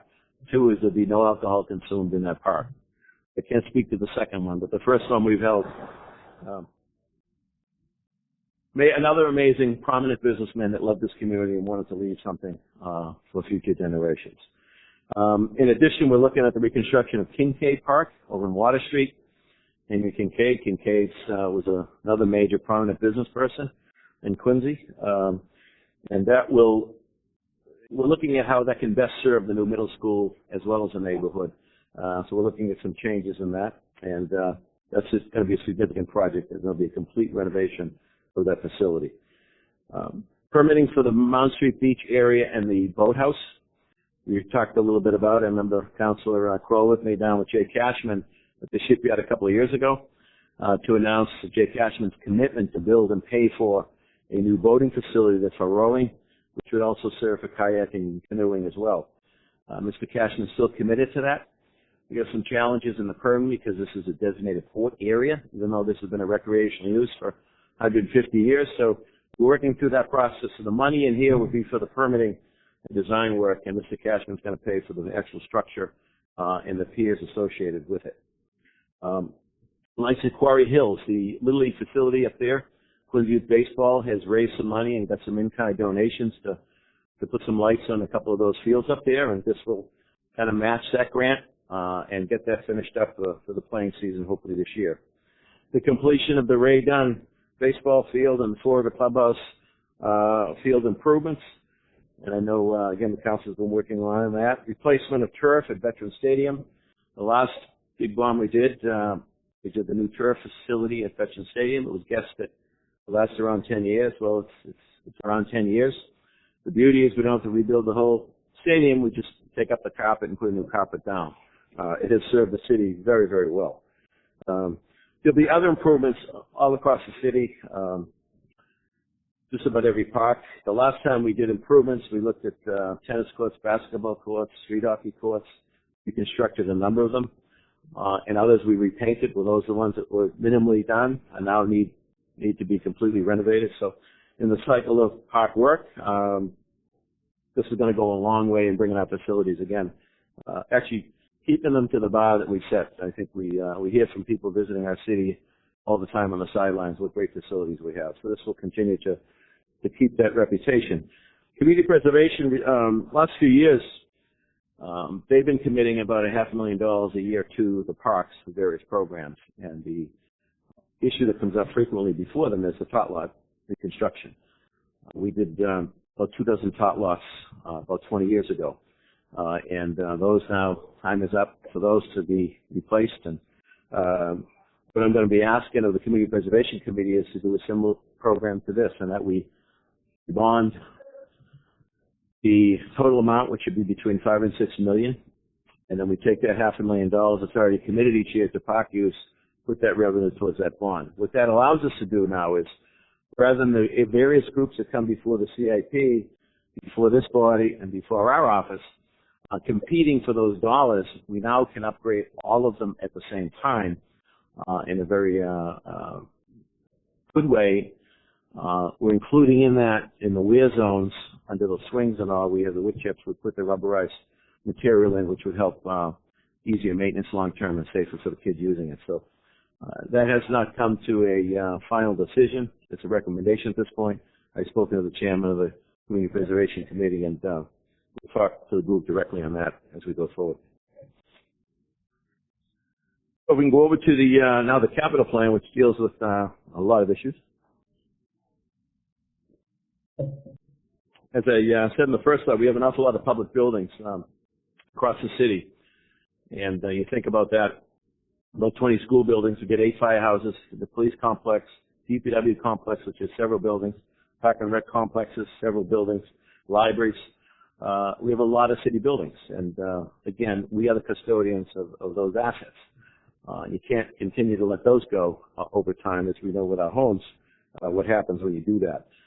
So I view that as a major responsibility that we do have, and how do we leave those assets to the next body here, to the future generation?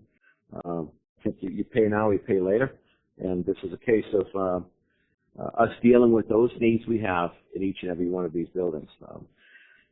What makes this job a little bit easier is we have a very professional public buildings department, which has not been around that many years. As you may recall, a few years ago, we combined the maintenance of the city side, school side, and we've been able to build a department with incredible craftsmen. You name it, electricians, plumbers, painters, carpenters. They do an incredible job keeping up these capital assets. However, there are many things that need more than just the regular maintenance. So we're looking at a number of programs in our buildings, technology, infrastructure, and equipment. The public building side, central maintenance has been huge. And I remember part of my argument to the school committee at the time was anytime you have maintenance in the same budget against classroom expenses, you're never going to be able to build that maintenance because you're competing with the same dollars. By creating a separate department now, we'll be able to grow that department through your cooperation, your help and support, to a place where we've got in-house talent now that can do so much, not only on the actual work, but we've got some incredible folks that have great background that help us plan for going forward. So, fire, as I mentioned, firehouses, libraries. We're looking at $9 million in public building improvements. You see some of these slides. There's some work to be done out there. There's no question about it. The first one specifically, I guess I'd like to talk about as far as a major way is a new animal shelter. The animal shelter, I think it was built under Frank McCauley back in the 80s. It's on Broad Street. It's not in a great location in that you're right next to Public Works and the trucks and the salters and sanders are going by all the time. So there's no real true outdoor space for the animals to enjoy. The facility itself is not adequate, and it's not in great shape at all. Again, I thank the volunteers at the shelter who perform miracles down there every day. So we're looking at a new facility up on Quarry Street at the same location where I discussed previously about the new park. There's plenty of real estate up there, and the idea is to build a state-of-the-art new shelter, and with that shelter, put our canine unit from the police department there. I believe we have 9 dogs at this point, and they do an awful lot of good work, as we know, across the city in our public safety unit. Put our animal control office there as well, and then our shelter volunteers will also have a home they can be proud of. This is a little over $7 million program. However, that doesn't mean it'll cost us $7 million. We'll be seeking outside grants from other foundations and other resources, and I expect that number to come down. But much like when we go on School Building Authority, we look for the total dollar amount, what the cost would be, and then we don't have to go to that level. So that's the plan for the animal shelter. Again, I think it's a great location, centrally located. Public safety headquarters. I know I floated this discussion a couple of years ago. Anyone that's been in the police station knows that there's some real challenges with that building. I know hindsight is it's easy to look back and say we could have, should have. There's a case of a new building probably should have been built and that one come down. It has been problematic from day one with leaks, with HVAC issues, etc. So it's time to look at that whole parcel, and I've engaged discussions with folks internally in the various departments about a potential new public safety headquarters, meaning that we would then also look at the central firehouse in Quincy Avenue and build a new firehouse at this same location and put together a police and fire, at least the main firehouse along with the police department. And I think there's some great efficiencies there with the 911 system. It's a great location as far as getting out of that site, getting around the city. In addition, we'll be looking at perhaps going another story or two and taking care of some other needs we have. For example, our veteran services is in an old bungalow on High School Avenue.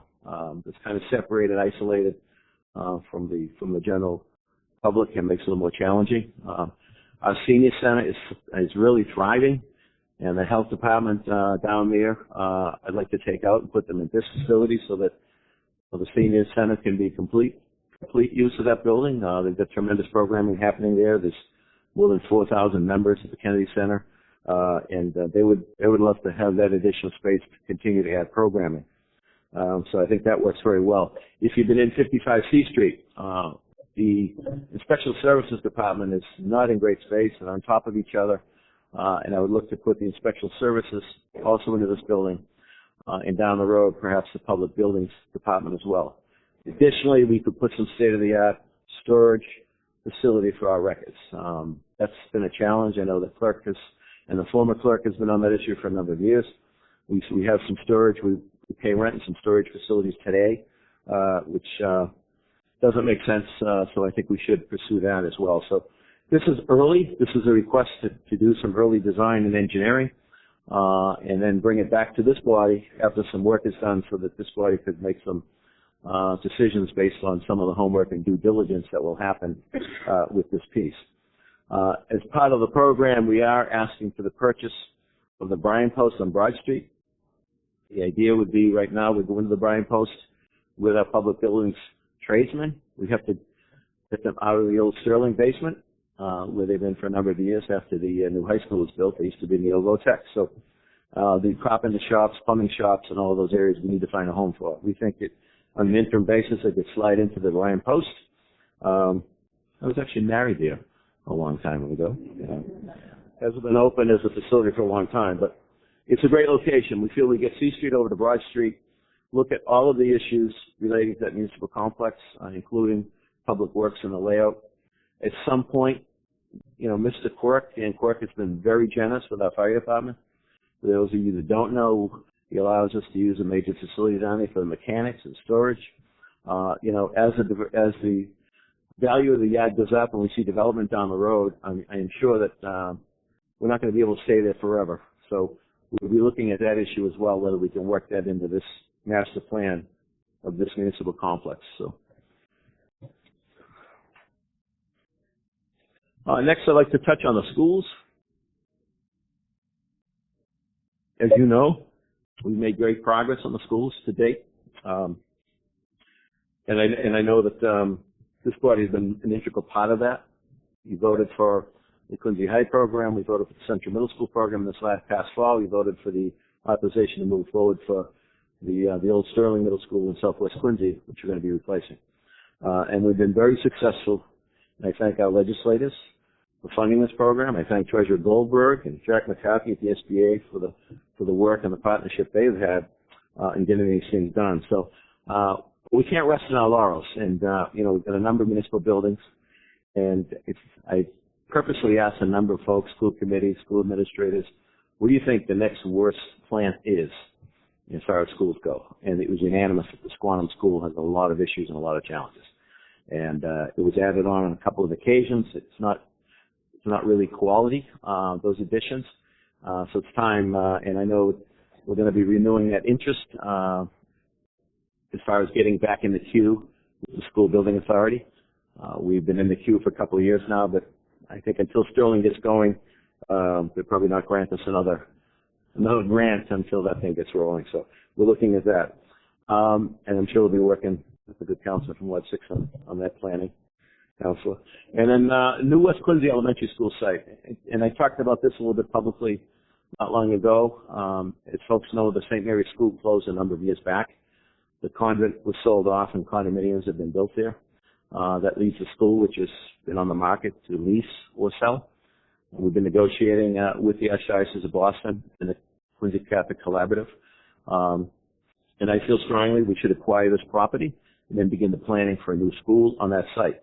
It's not often that real estate is available for this type of use when you're in a built-out urban area.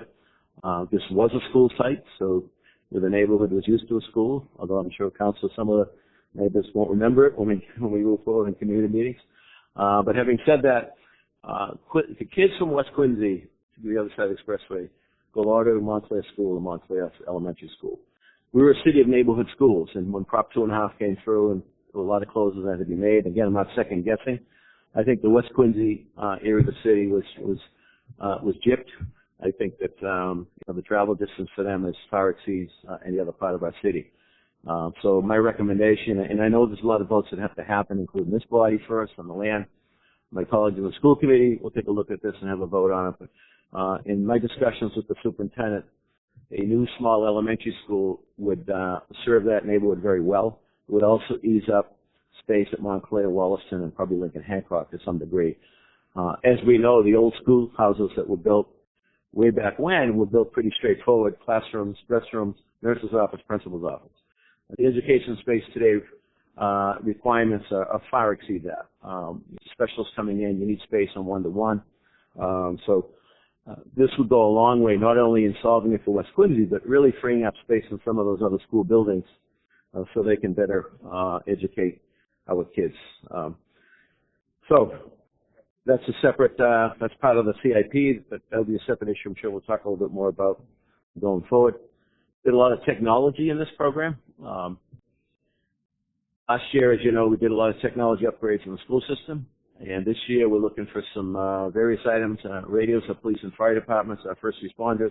We need to keep up with the technology and the radios for them, not only for safety for, for the public, but for them as they serve in the front lines. new software for managing our tree inventory, a new software to manage our public buildings and public infrastructure. So if we put a nice program together, it'll be far easier going forward, managing this, coming up with a good system, and it'll pay dividends long term, in my belief. When we go to infrastructure, or additional infrastructure, one of the major items in here is we did an RFP not long ago, and we had 14 to 15 companies respond. One has been chosen and recommended to me by the committee. And the RFP talked a lot about every aspect of the city. It's been a long, long time since the city has looked at a major traffic study. I think Frank McCauley may have been the mayor the last time it was done. And we're going to be looking at everything: intersection, signalization, pedestrian safety, bike lanes, the master plan, signage, residential parking permits in neighborhoods. All of that is in the mix. There'll be a series of public meetings, work with each of the ward councils and the councils at large on priorities in their areas and things that we can fix. This is a program that could take up to 2 years, but that doesn't mean we can't cherry pick some things right out of it early on and begin implementing some of those items. It doesn't mean we're going to slow down on other areas. For example, as you all know, we've done some major intersection work, and the next one that's going to be done at C Street.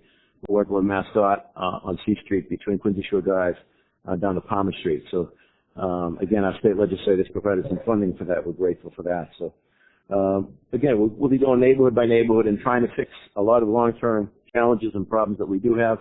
It'll give us a roadmap, a plan going forward, if you will, that we can chip away at then as money is available. Of course, design and permitting for continuing flood relief projects. Some of you may remember, I know some of you were here, the city was inundated in the spring of 2010 with the March floods. It was very, very challenging for a lot of folks. We had neighborhoods, that went underwater. We're taking people out of their homes in boats. That comes up every so often. It's easy to forget about it for a while, but at the time we committed as a city to make a difference and make some changes so these people wouldn't have to put up with that every time there was a major rainstorm at work worrying about their basements flooding at home. They pay taxes like everybody else, and they deserve the attention. So in this, we're looking at some more design and permitting work to continue some of those efforts. Arlington Street Pump Station, it's been identified as a need that would serve the Wallace and Montclair area, Council Cain's area there. You going to open up those cookies and share those, or are those going to sit on the...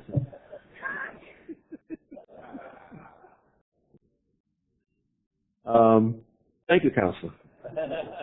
Furnace Brook, we continue to make improvements along Furnace Brook, West Quincy, right down to Blacks Creek.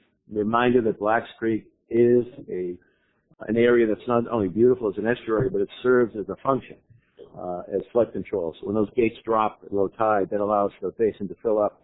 This is upstream Furnace Brook. We've had some success.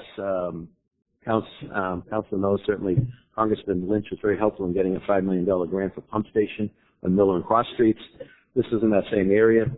We've got to make some decisions on Albert Road. We weren't as successful on a new pump station through FEMA for that. So we're going to have some more community meetings and decide how to go forward. Whether we do that or we try to purchase some homes and create a meadow where it could overflow. So we'll continue to work that with our engineers. Seawalls, you voted recently on the match to the state grant that we're receiving to come up with a plan to upgrade the seawalls along, essentially on the back of the houses along C Street, Marymount, Adams Shore, and part of House Neck. Water infrastructure and sewer infrastructure comes out a little bit different category because we have a water and sewer enterprise fund. Therefore, the money for that are generated through those funds. And as you know, we have programs, matching programs that we take advantage of with the MWRA, low interest loans, in some cases no interest loans that we'll continue to take advantage of and continue to do water pipe replacements and sewer issues going forward. Roads, you appropriated last year some money that you're going to be seeing happening this year. You saw Bergen Parkway, a section get done with some of that money. The section of Southern Artery between Quincy Avenue and down around 1000 Southern Artery. Those were both in very, very poor condition. And there's about another dozen streets. I know we've been working with some of the councils here Those are out to bid as we speak, and this summer we'll see instruction on those. It appears the state's going to come up with about $200 million in Chapter 90 money, which I think is about $1.5 million for us in the upcoming fiscal year. So that'll be plugged in, augment the money that's in there from last year. This is an area where we have a lot more work to do. There's no question about it. You get calls, we get calls, you drive around the city. We need some more attention to the roads, there's no question about it. And as I indicated before, I think the last couple of budgets, as we free up from that 2 year ago storm event we're still paying for, that will then create some capacity and room to do more roads. My goal is to have in the city budget or an item in the public works to actually do roads over each and every year, much like we do sidewalks. So next year we'll be back probably more on the next phase on how we're going to tackle the road issues. Finances, just a reminder on the work we've been doing together. And when I say that, I mean together. When you think about all the projects that we've done, we've had great cooperation from our federal officials, especially Congressman Lynch.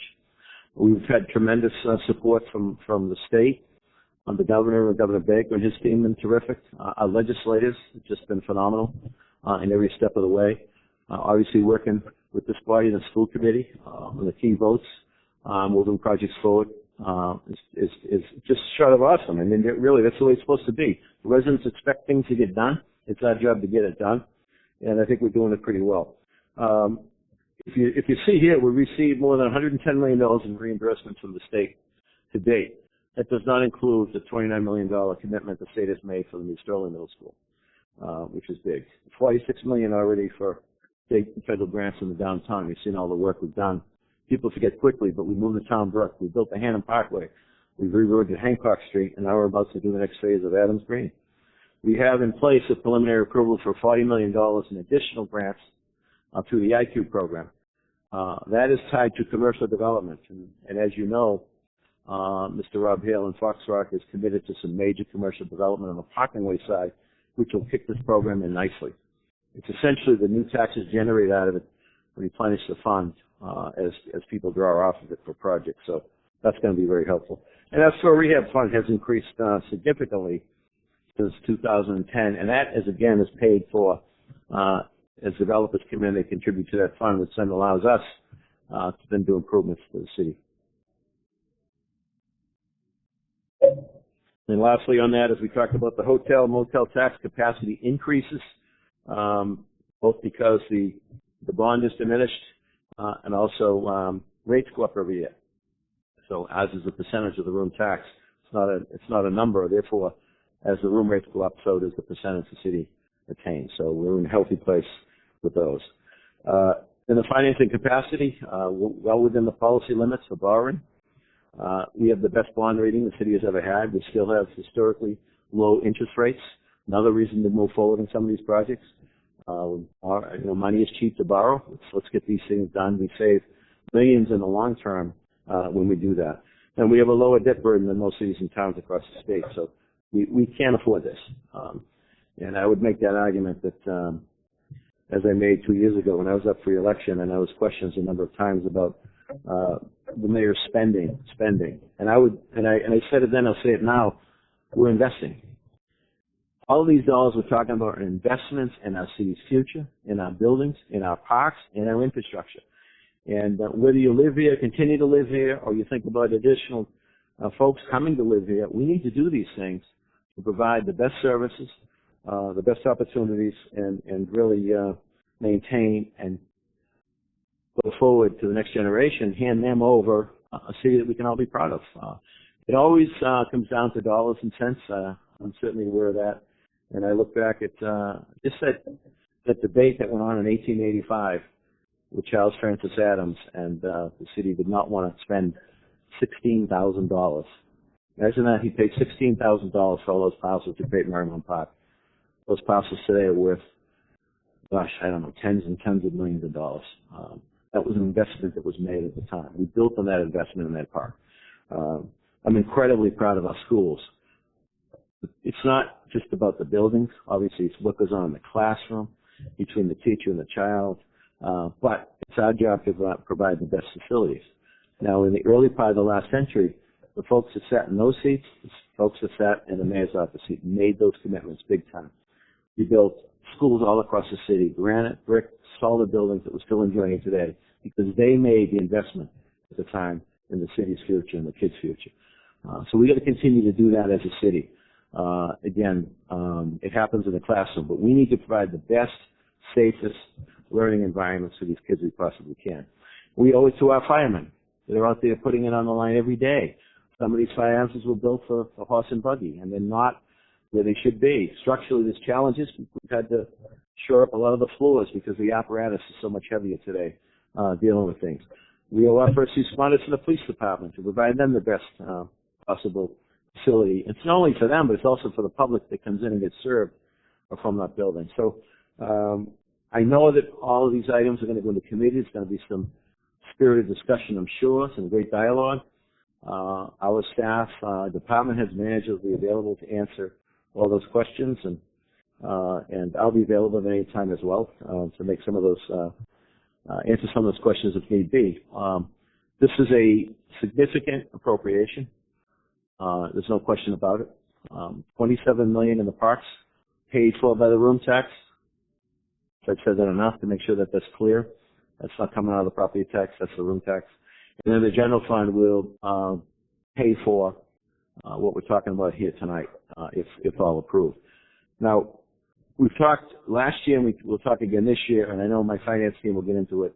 We have plenty of capacity to do this, and I would again remind you the importance of getting some of this stuff done while we still have historically low interest rates. I can't emphasize that enough. That's millions of dollars in difference over time. You talk about bonding something for 20, 30 years. Let's see, what else do we have? I guess that's about it. I do want to wrap up with a comment to say, again, thank you. Thank you to this body. You see the list of things we've accomplished together.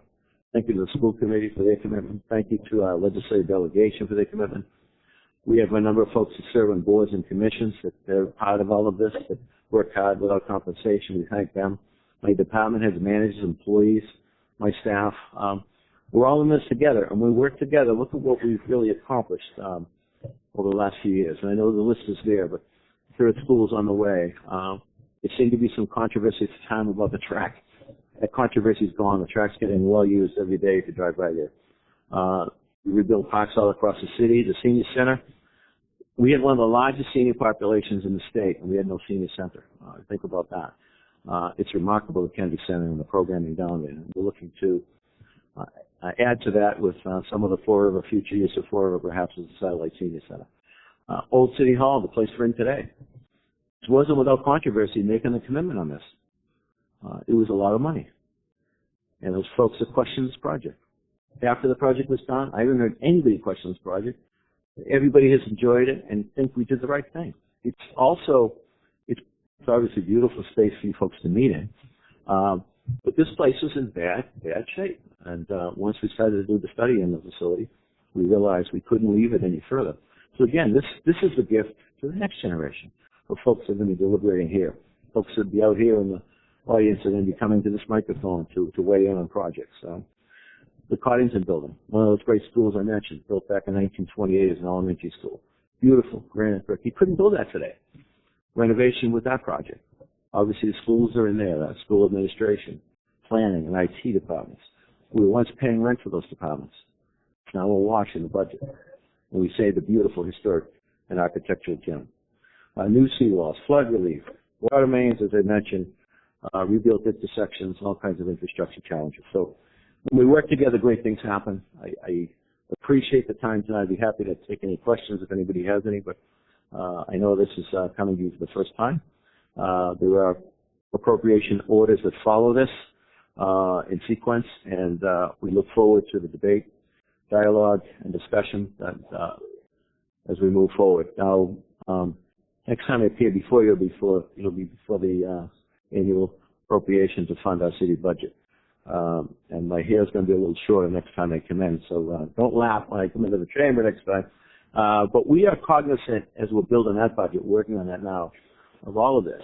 We're weighing all of this and what it means in the budget, debt service, as well as the operating budget. So, again, I thank you for your attention. I thank you for your service, and I look forward to working with you in the months ahead to accomplish great things for this great city of Presidents. Thank you, Madam President.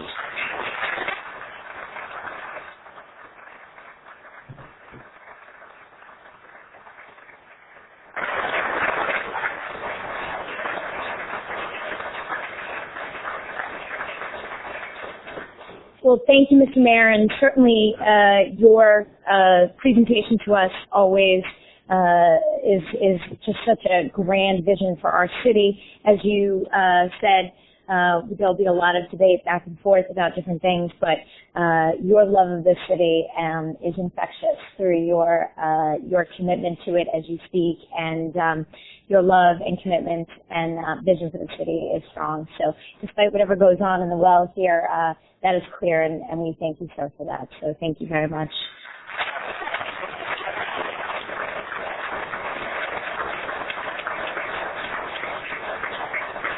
And just to recognize a few folks, I know that your department heads for your administration are here. I wish folks at home could see them. They do a lot of work for all of you, so they are tireless. I want to thank them as they are before us this evening, as well as Senator John Keenan from our state delegation. So thank you all for being here as well. And with that, I would ask the clerk to read the first agenda items of those orders. Yes, thank you, Madam President. Council Order 2017-50, an appropriation for $27 million from hotel motel tax to park improvement plan. Motion to waive the reading and refer to finance. Okay, motion to waive the reading and refer to finance. We will okay. Yes. So we'll refer to ordinance now. Finance. 2017-051, an appropriation for $23,856,000 for capital improvement plan. Motion. Wait. Okay. Motion to waive the reading. We move to finance. Scheduled for next Monday. Okay. We'll get into that later on. We have a daily. Okay. Also, 2017-052, an appropriation for $1,300,000 for Liang.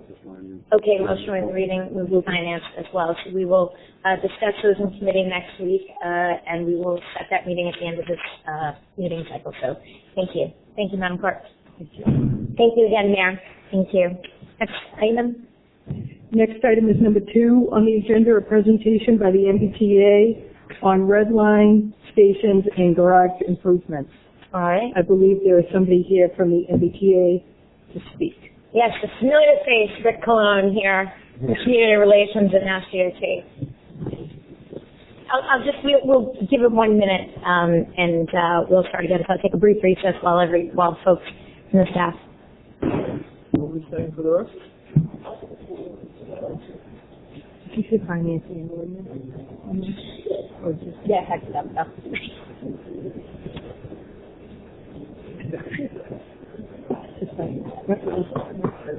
Okay.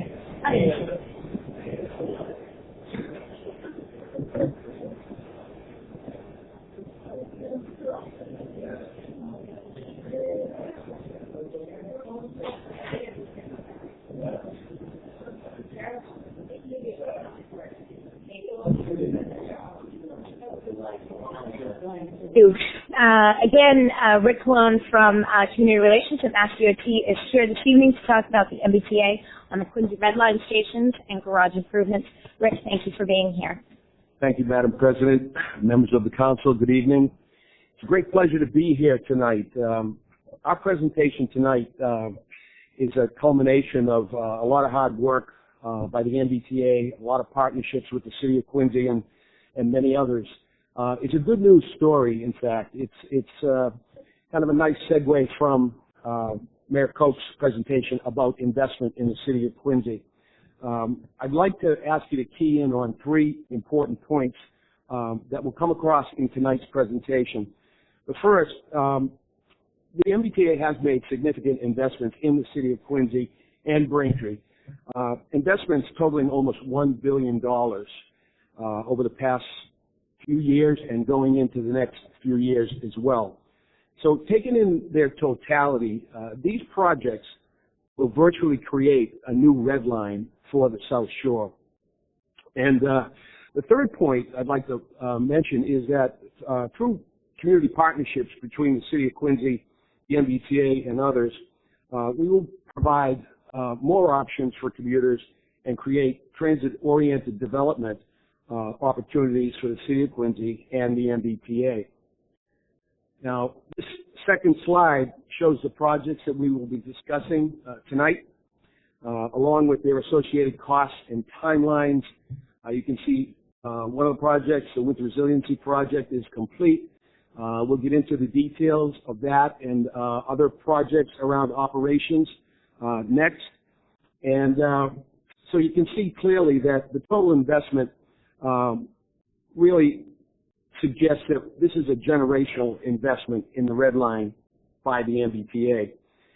So our agenda tonight is broken up into three portions: operations projects, which will be led by our MBTA Chief Operations Officer, Jeff Gonaville; transit facility projects around the garage improvements, the Quincy Center garage demolition, led by project managers John McCormick and Joe Chiva. And then to wrap things up, we'll talk about community partnerships with our Chief Strategy Officer, Scott Bosworth. With the Council's permission, I'd like to ask if it would be okay to hold your questions until the end of the presentation. We do have quite a few slides to get through. So if you don't mind, I'll turn it over to Jeff Gonaville.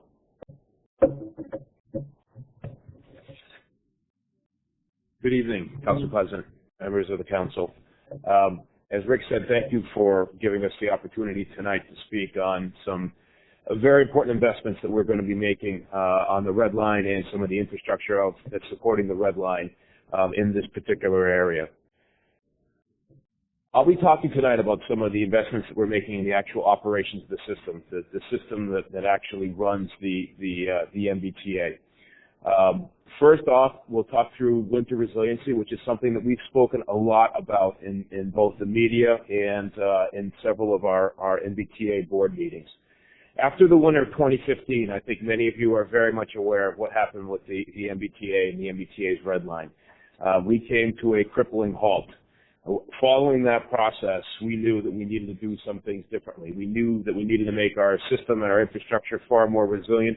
We knew we needed to invest in both rail-borne snow fighting equipment, invest in our vehicles to make them more resilient in inclement weather, as well as making some upgrades in our infrastructure to also make that more resilient. We've invested about $110 million in two phases of programs for winter resiliency.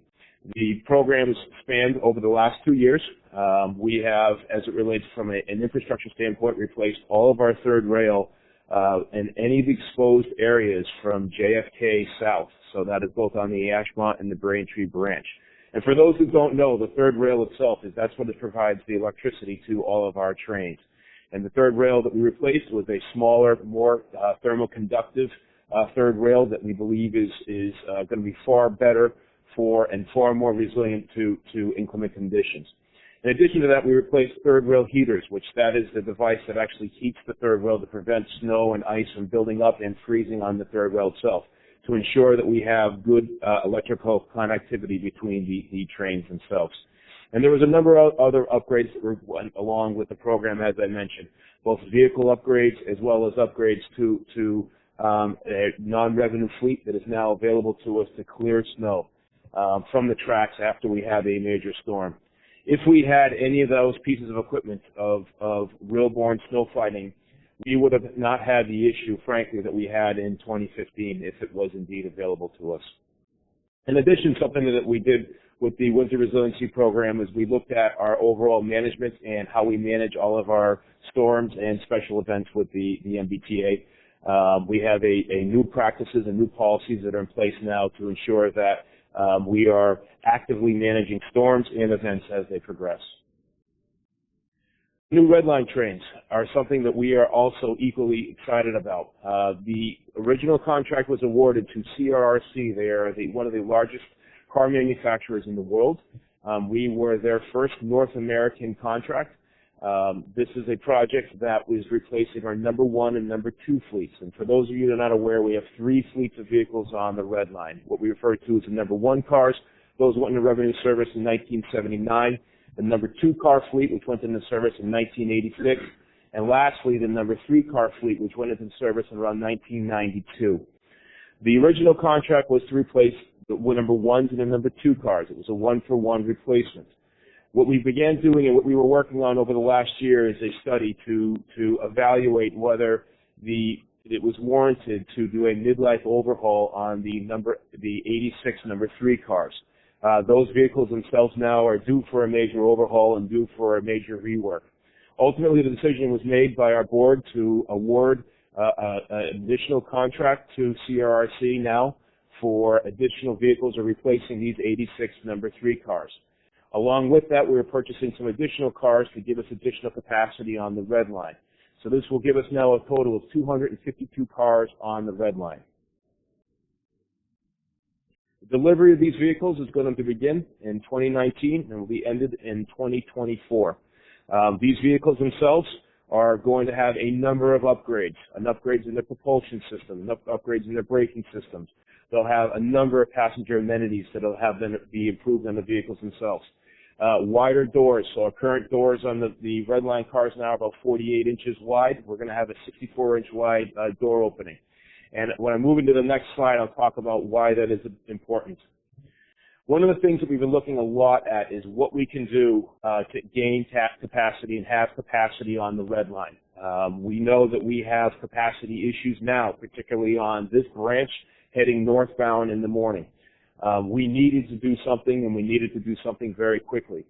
The combination of the programs that I want to be speaking about in this presentation, as well as some future programs that we're going to be doing, we're confident that we can make a significant increase in capacity on the line. First off, as it relates to the 64-inch wide doors on these cars, as well as the passenger layouts or the layouts of the cars themselves, we believe that this will have a significant impact in the amount of time that people take to board and alight off of all of our trains. And typically, in most transit systems, you want to see about a 45-second dwell time, and that's the amount of time the train sits in the station before it proceeds out. At the MBTA, we see an average of 1 minute to 2 minutes of time for each station during the peak of when trains hold in these stations. If we can get that dwell time down to about 45 seconds, we feel very confidently that that in itself could give us about a 10 to 15% increase in capacity on the line. In addition to that, with the vehicles and having one vehicle fleet now on the red line, we will have the ability to change the way our signal system is blocked along the lines. And what that essentially means is, due to the upgrades to the vehicles and due to the way we set up our signal system, we will have the opportunity to run our trains faster for longer. So at the completion of this particular program, when the delivery of the last vehicle is here, we expect that we're going to be able to increase our headways down to about 3 minutes between trains. And for those that don't know, we typically average on a good day about 5 minutes between trains in the core. So that, in addition to that, we know that that'll give us about a 50% increase in train capacity per hour, which is significant, and it's something that we're really excited about here at the T. Another project that's underway right now that is certainly not as glamorous as new vehicles is the traction power substation program. It's about a $20 million investment that is underway right now. The project itself is about 60% complete. And we have 5 traction power substations that run along the Braintree branch up to JFK. Each of those traction power substations are essentially responsible for taking AC power and converting that to DC power, and that's what we use to power all of our trains. This upgrade now will obviously make our systems far more modernized and also far more reliable. Signal system upgrade. We currently operate on the red line a fixed block system. It is an analog system that was developed and designed and placed in service in the 1970s here at the authority. The system now is in need of replacement. It is in need of upgrade. So we're going to be investing about $200 million into our signal system on the red line. This will give us the ability to, as I was speaking about earlier, change and make some modifications to the signal system itself. Obviously, all of the components will be upgraded with new modern components, and it will give us the capacity and the ability to get to that 3-minute headway that I had discussed earlier. This project is going to be running in parallel with our new car deliveries, and we anticipate this project to be done in about June of 2023. It's also important to note that many of the delays that we see on the line right now are due to signal failures that our signal maintainers have to keep going every single day. So from a system reliability standpoint, this is another project that we know will have a significant impact to our customers and their riding experience at the MBTA. Before I move forward, I think what I'd like to do is also just introduce the team that's going to be getting up. First, John McCormick and then Joe Cheever, who'll be talking through some of the investments that we're going to be making into our parking facilities and our facilities along each of the lines. After that, Mr. Bosworth will be getting up and be talking about some of the community relations and some of the community partnerships that we're going to be doing with this particular project as we go forward. Because all of these projects are happening along the same timetable, along the same time frame. So it's something we're really excited about, and certainly, as Rick mentioned, we're happy to answer any questions that you have following the completion of this presentation. So thank you. Good evening, Madam President and members of the council. Appreciate it. My name is John McCormick. I'm project manager for the MBTA Capital Delivery Department. As Jeff mentioned, I'd like to introduce you tonight to parking garage projects, state of good repair projects we have coming up. We'll start with Braintree, if that's okay.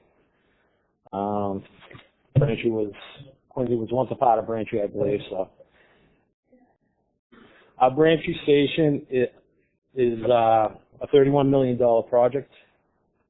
It's we're going to renovate it, make it accessible by adding 2 elevators. Bring it into a basic state of good repair.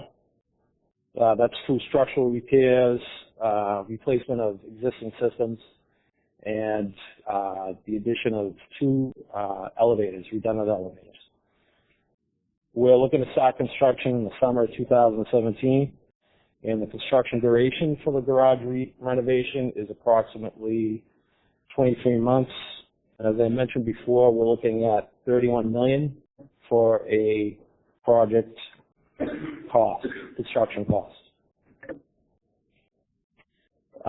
Just the scope of Braintree. Here's a rendering that shows basically the redundant elevators and the stairway, adjacent stairway. The canopy you see crossing the busway is a pedestrian bridge that is deficient and will be demolished and replaced by that canopy. Braintree, we're going to increase the parking spaces, improve traffic circulation. We're going to replace all the signage in the garages. We're going to replace all the systems such as fire protection and fire alarm. We're going to add security cameras, some demolition of a stairway and making other stairways code compliant, structural repairs at the garage, and just to mention that we have just about completed an urgent structural repair contract at both Braintree and Quincy Adams. All the lighting in both garages will be replaced, and replacement parking is going to be across the street from Braintree parking garage in the landfill. The town of Braintree is working with us to turn that into a temporary lot. Approximately 130 spots in that landfill. All right, now coming into Quincy Adams Garage. It's our second largest garage on our system, behind Alewife on the other end of the red line. Same thing with Quincy Adams. We want to rehab it to bring it into a state of good repair. That means a 4-year lifetime, life horizon, I call it. We want to replace all the systems, and in about 20 years, all those systems will need selective replacement. And with that selective replacement in about 20 years, we'll get another 20 on top of that. So that gives us a 40-year time life. Same thing, Quincy, Adams, and Braintree are part of one contract, South Shore Garage Repairs, and that will start this summer. And Quincy Adams will take longer. It's 39 months. It's already accessible. We'll be adding spaces, and we will be adding a lot more accessible spaces also. Value of Quincy Adams construction is estimated at $42 million. This is just going over the scope of specifically of Quincy Adams. It shows a shot inside the atrium. The atrium will be turned into part of the drop-off pickup area. Right now it's under the garage closest to the tracks, but we'll bring that into the atrium area. There's one more garage I want to talk about, and it's right here, right next to us. Quincy Center garage demolition. We'll be taking that down starting this summer. It's going to be part of the Walston Station Improvements project. It's all from level 5 down to level 2 will be removed. We'll leave level 2 with a fence around it and get it ready for the development that is to come over the station. The notice to proceed is in summer 2017. That's the same as Walston. We're looking at a duration of 18 months. A lot of that work will have to be looked at closely because it's a performance spec, so the design of the demolition will be done by the contractor. And so there will be a review period, intense review period of that. And the construction value of Quincy Center demo is about $25 million. We intend to keep the station open during the demo. And what else? That's it. Okay. All right. Now, after we finish the demo, we just got a federal grant for the city of Quincy, amount of $4.2 million. That's to get what will be replacing the first part, the new bus facility. This is one of the busiest bus stations on the South Shore. There's 15 bus routes here. We'd like to, this new bus facility will bring them in off Bergen Parkway and remove them from the Hancock Street side and open up the Hancock Street side for development in the future. And that's going to be through the developer over the air rights. I'd like to introduce my colleague Joe Cheever for Walston Station. Thanks, John. Thanks, Sean. Again, my name is Joe Cheever, project manager from the MBTA. Madam President and City Council, thanks for having us here tonight. So we're going to continue on up the red line here to the Walston Station Improvements Project. We've been working on this project. It's been in design for a number of years. Had a lot of good public meetings out there to try to get as much information from the community as we could and incorporate that into the design, which I'm about to walk through. So Walston Station is the last one on the red line. It's not accessible, and we need to make that happen. That's goal number one on this project. It's got a few code. When we go in there, we make this accessible, which means elevators. We also need to make it code compliant. We need to bring it to a state of good repair. And when we do a project like this and include all those components, we're also going to modernize the station. So we call this a full station upgrade. This is soup to nuts, A to Z. We're going to make this a modern, accessible station. There's also quite a bit of site work that we're going to do, site and utility work. I'm sure you know there's several utilities that go under the station. We're going to improve a lot of those city utilities, bring them up to a state of good repair, make sure that they're going to be just as enduring as the station itself. So like I said, in order to accomplish all these things, we're doing a full station upgrade. And the existing station that the proposed is going to look significantly different. One of the key components is that existing lobby that you see under the tracks that's existing today will remain. That's an important pass-through to connect the two wards in the city on either side of the tracks. Yeah, you like that. So it was really important to us, in meeting with the community and in the wards. At one point, we looked at several different options as a way to. One of the key components of this is to add a means of egress off the platform on the north end, and we could have done that in several different ways. And what we've come up with a bridge over the tracks. So it's a total of 3 elevators: one in the existing lobby that brings you up to the tracks, or you can go up and over the bridge, which has 2 elevators associated with that. So what it does is it takes that existing lobby and expands it significantly. so that you have a nice warm space.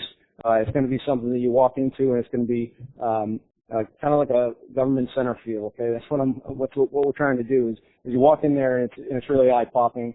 It's something that you really want to feel good about going to every day. You walk down into the existing lobby and up to the tracks, or you can go up and over the bridge. You have some options, and it's going to be really a good enduring station for a long time.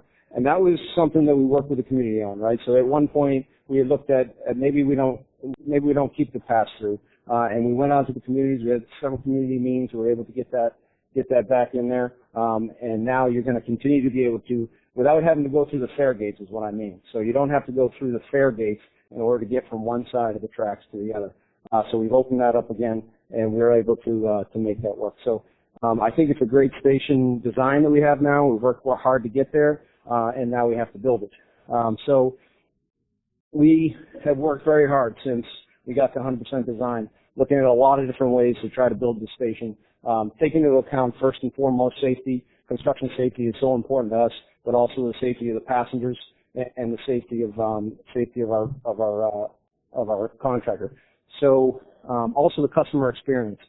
So when you think about going to the station every day as it is today, and then going to a station every day while it's under construction are two very different things, and we had to take that into account. So we looked at, I want to say, at least 6 different ways to attack this hard station to build. One of the key elements is that it's 14 feet above the existing parking lot. It's a center platform station, so it's really hard to get to the platform from, if you're trying to construct it or deconstruct the existing platform and the existing concrete canopy. And so with those challenges, in the 6 different ways we looked at doing this, what our approach is going to be is to do a station closure during construction. And what that means is that we can actually reduce the total duration of the project. That's the amount of time that the station is actually under construction is less, which, like I said, from a customer experience perspective, is hopefully something that they will value. It's also 25% less cost, and it's really important to know that it's a lot of less temporary construction. So what you have to do when you try to keep the station open is you extend the platform to the north, or you extend the platform to the south, or you do some sort of a plywood barriers to get folks on and off the train. So all those things go away with closing the station during construction. We had a lot of success in doing this at Science Park a few years ago, a 6-month station closure. Orient Heights up in East Boston was an 8-month station closure, and then Government Center was a 2-month station closure. Just like with Government Center, when we open the station, it's fully code compliant, fully what we call substantially complete. You walk in there and the station is totally complete after that closure, which is what we're going to accomplish here. So what does that mean? That means when the station's closed, customers can't board or get on and off the train there at Wollaston, but the trains continue to go through. And what we're going to set up is a temporary bus service that will run from Wollaston to North Quincy. Customers can still go to Wollaston. There'll be 2 bus stops, one on the Woodbine side, right on Woodbine Avenue, and another bus stop on Newport Avenue. That way we're accommodating both sides of the tracks there, and we'll run a bus service from Wollaston up to North Quincy. Again, those they'll have bus shelters. We're going to have lighting. We're going to have snow removal. We're going to make sure those customers are accommodated and brought up to North Quincy. So again, it's a really exciting project. We're going to get this enduring station up and built, and I think we've come up with an approach here to attack this project as quickly as we can. Like I said, the station with Quincy Center demolition, Quincy Center garage demolition, is going to go out to bid, and we're going to have notice to proceed this summer, and we'll get this project going very soon. So that said, I'm going to hand it over to Scott Bosworth, our Chief Strategy Officer. I guess I might have lost. Yeah. That's okay. You have the preview. That's fine. President Hughes, members of the council, thank you very much. I playing cleanup tonight. I'll try and go very quickly as I wrap up so we can get to questions. I'm sure you have a bunch. So I'm going to focus moving up the line up to North Quincy. By this time, I'm sure you're very well versed on the project in North Quincy, the development project by our partners, Pizzuto Corporation, Pizzuto Group, and Atlantic Development. We're really excited about this project. We're excited about working with the city of Quincy as we have for the last few years to bring it about. As you all know, it's about a $200 million project. It's going to bring on 610 housing units to the North Quincy parking lot. There's great public benefits to the project, including it's a very solid tax base of about $1.6 million a year, which will certainly help the capital investment plan that the mayor spoke of earlier. After construction, we will have one-for-one parking. There'll be 852 spots available for our commuters, which is great. It is what's really important is our commuters and your citizens that use the station will have now direct access into the station from the garage. There'll be a electronic payment system. There'll be parking availability technology in the station, so it's a much more robust passenger experience. You probably know the schedule better than I do, but our understanding of where the contractor is at this point is that construction of the garage will start in January of 2018. We're expecting it to be a less than a year project, and the contractor will, the developer and the contractors will work together to try and limit that as much as possible. And during this time, though, there will be some parking interruptions.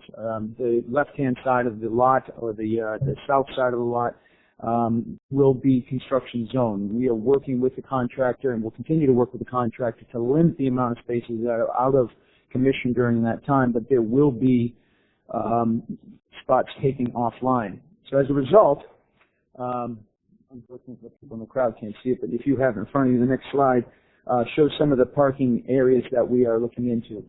We entered a process, next slide would be great, thank you.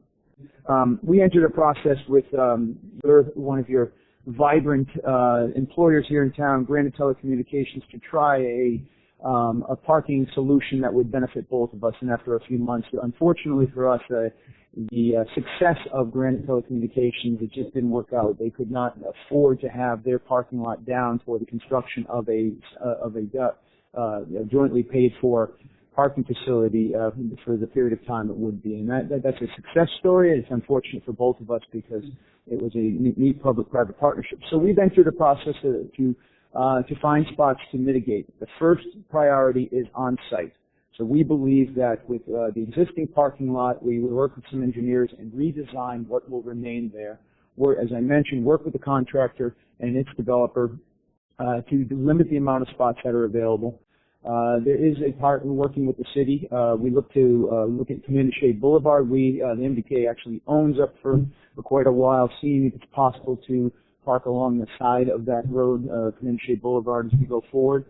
But that may not be enough. So we're reaching out into the community as we speak to look for partnerships. You mentioned in the slide here, we're looking at some of the apartment complexes in the area to see if they could do a daytime sharing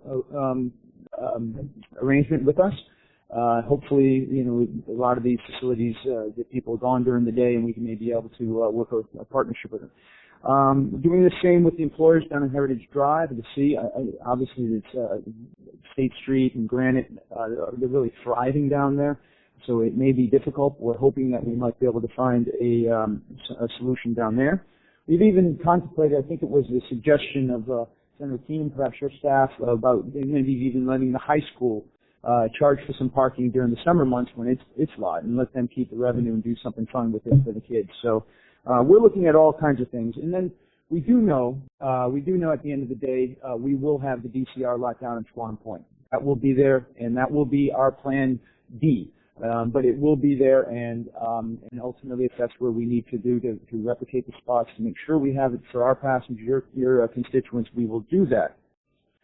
But in order to do that, we're going to need to. We are working with the city in our the delegation. We worked on a series of mitigation amenities that we are building into our program of projects here that we feel will be helpful. One of them is the is the continuation of Commander Shea Boulevard. Most of you all are probably well familiar with it. You can see up here, right by Boston Scientific, it actually comes to an end. Working with the city and the prodding of the city and the mayor and his staff, we have agreed to fund a $2.1 million project to connect that to the DCR lot, which is back here, which ultimately right now, as you know, has seasonal water transportation. So we will continue our efforts with the city to get the contract in place to do that, and the permits and everything, all of the required permissions for us to go forward. And as soon as we can get that up and running, we will. Additionally, we're quite aware of the traffic along Wollaston Beach Boulevard, and the mayor and his staff requested of us, along with the legislative delegation, asked us to consider a tool that worked very well when the bridge was under, the Neponset River Bridge was under construction, which is having a morning rush hour police officer there to direct traffic. The detail down there has worked very well in the past, and we have agreed to have a detail in spot down there during the construction period of Wollaston, the Wollaston Garage, which is the longest of all of the projects in the program of projects that we're talking about. Ferry service, obviously we have a seasonal service that hopefully will be getting up and running fairly soon. We do have a dock issue down there now, but our partners at DCR, I understand, are working on that with you and your staff and the mayor's staff. But we are committed to working with the city to help make sure that runs again this season, to the point where the Secretary Pollock has offered to subsidize part of that, along with Winthrop. I will note, as long as nobody from Winthrop's washing, that commitment is as long as the schedule works for the people of Quincy. It's important that the schedule works for your constituents. So we continue to work with Maureen Geary, and she continues to work with Winthrop and the operator to make sure that it works. Additionally, on water transportation, we have committed to doing a study, a long-term study of the permanent water transportation in Quincy.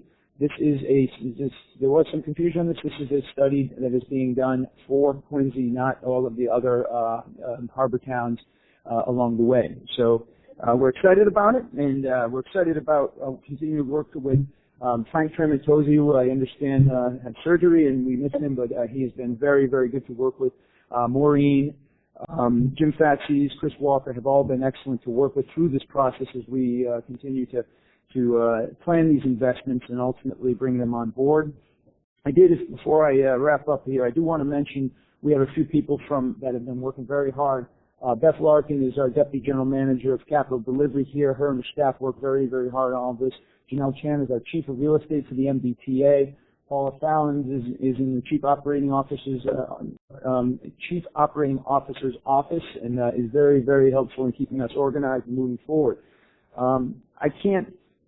Wrapping up here, we have a very robust plan to reach out to the community, to get one-on-one with the community. This is the beginning of a process. It will be ongoing before construction, during construction. It will be on the ground, and it will be successful. We will continue to brief you all, our legislative delegation. We've met with a few times, and the team has brought us together. And I think, I don't want to put words in your mouth, but you said you're a supporter, but you're going to be watching us very, very carefully through this process. And as I wrapped up, the mayor has been absolutely terrific. He has been a terrific partner in this, an absolutely terrific partner, but he has been a tenacious fighter for the people of Quincy, and making sure that these projects, although they're great, there is an impact, and he has worked hard, he and his staff, to make sure that we make it as painless as possible. So, as I wrap up, hopefully we've given you a sense of the excitement that we at MassDOT MBTA have for this program of projects for the Red Line. We, together with you and the citizens of the Commonwealth, are going to be delivering a brand new Red Line, virtually a brand new Red Line, and it will be great. And we thank you very much. We thank you for the continuing partnership with Quincy, and we are open for questions. Thank you very much, Scott. Thank you. Yes, one moment. Councillor DiBona. Thank you, Madam President. I want to thank you guys for your time, your team, to be up here tonight. You come on a great night with the capital improvement plan by Mayor Koch and all the investment that's going to be put into the city with this council's approval. You come at a great time where the city is doing so much at all different T stations or around the downtown district, which is right outside here, right outside the Quincy Center T station here as well.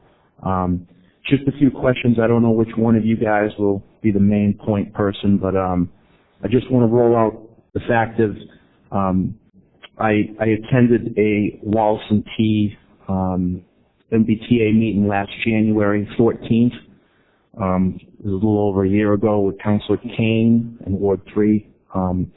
We were at the design phase. I thought that the Walson T station was going to be underway already. I know we're pushed out to July.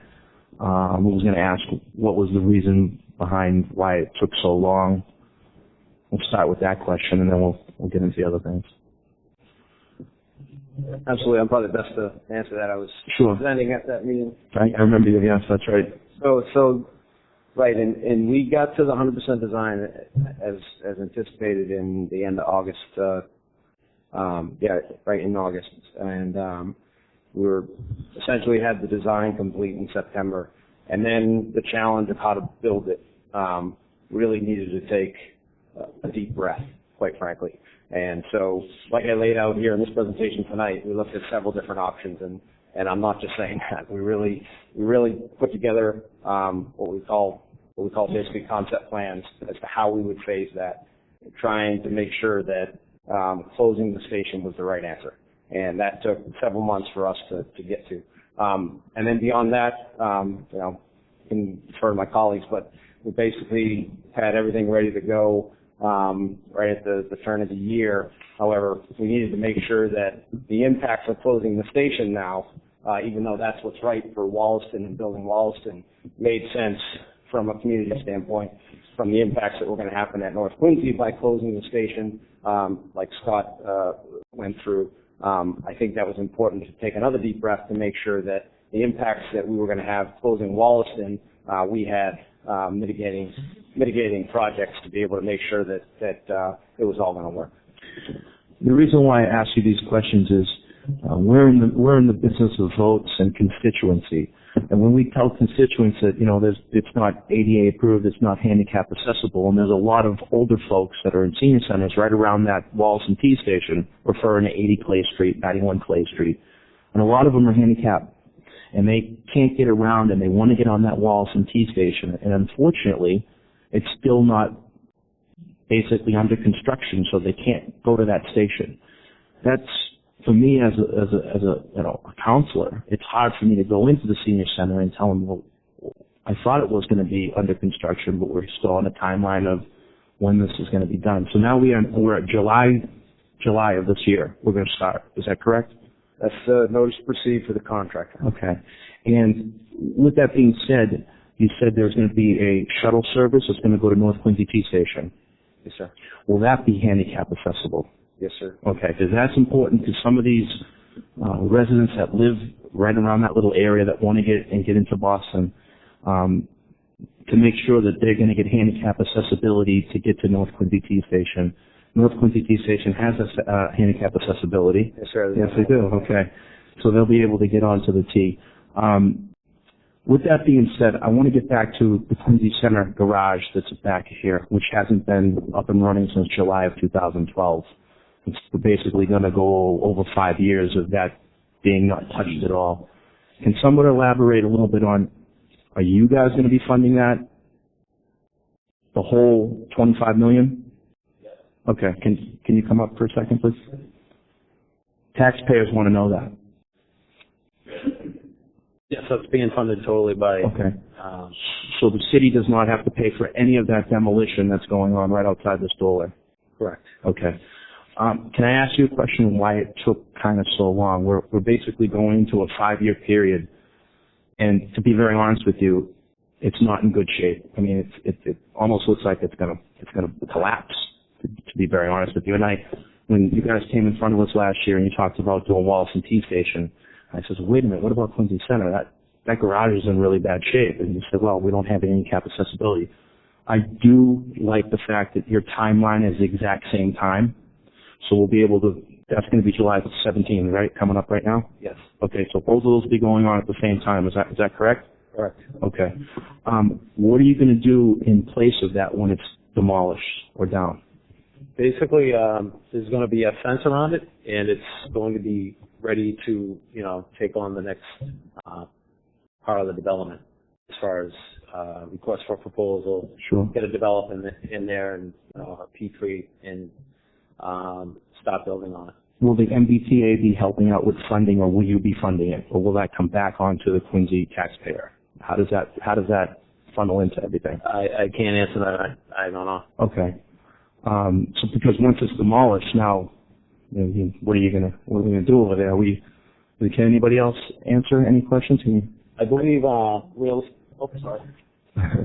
Council, let me, if I may, address first of all, go off script here for a second. The fact that garage still stands is an absolute embarrassment.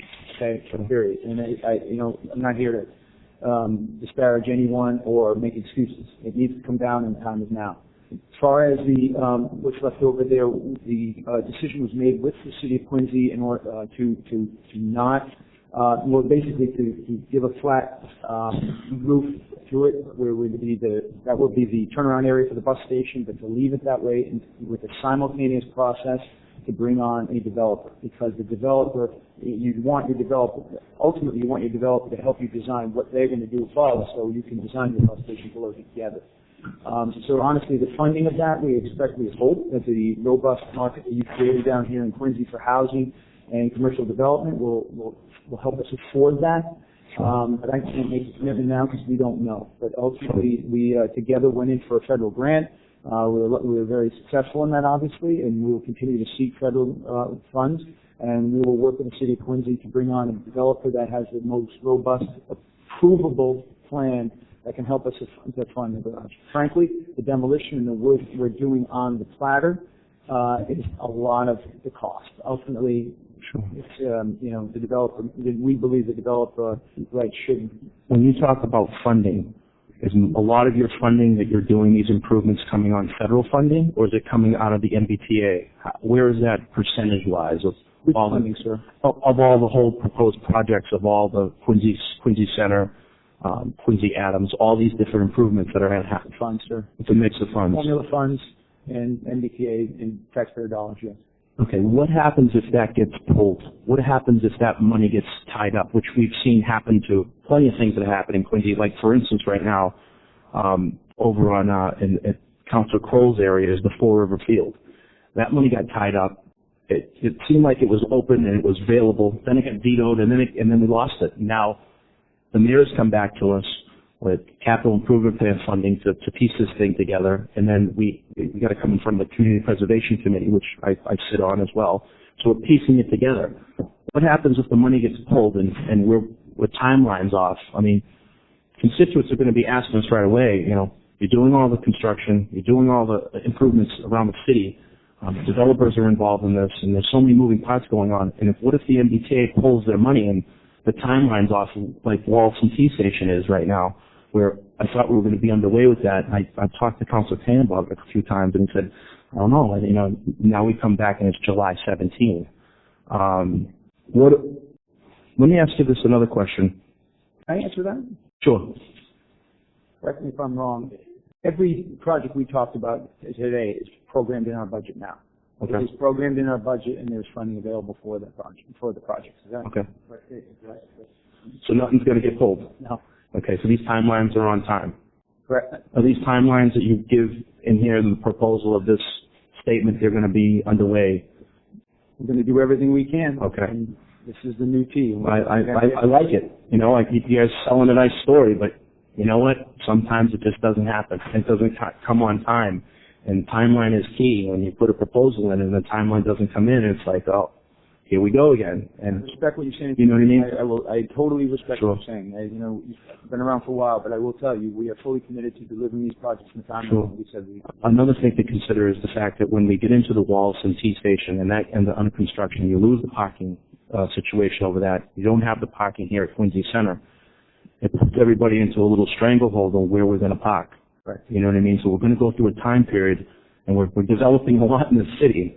There's a lot of traffic concerns as well. So now people are scrambling around. Now, I'm happy to hear that you guys said something about Braintree. Maybe the South Shore residents can stop in Braintree and not come to Quincy Adams.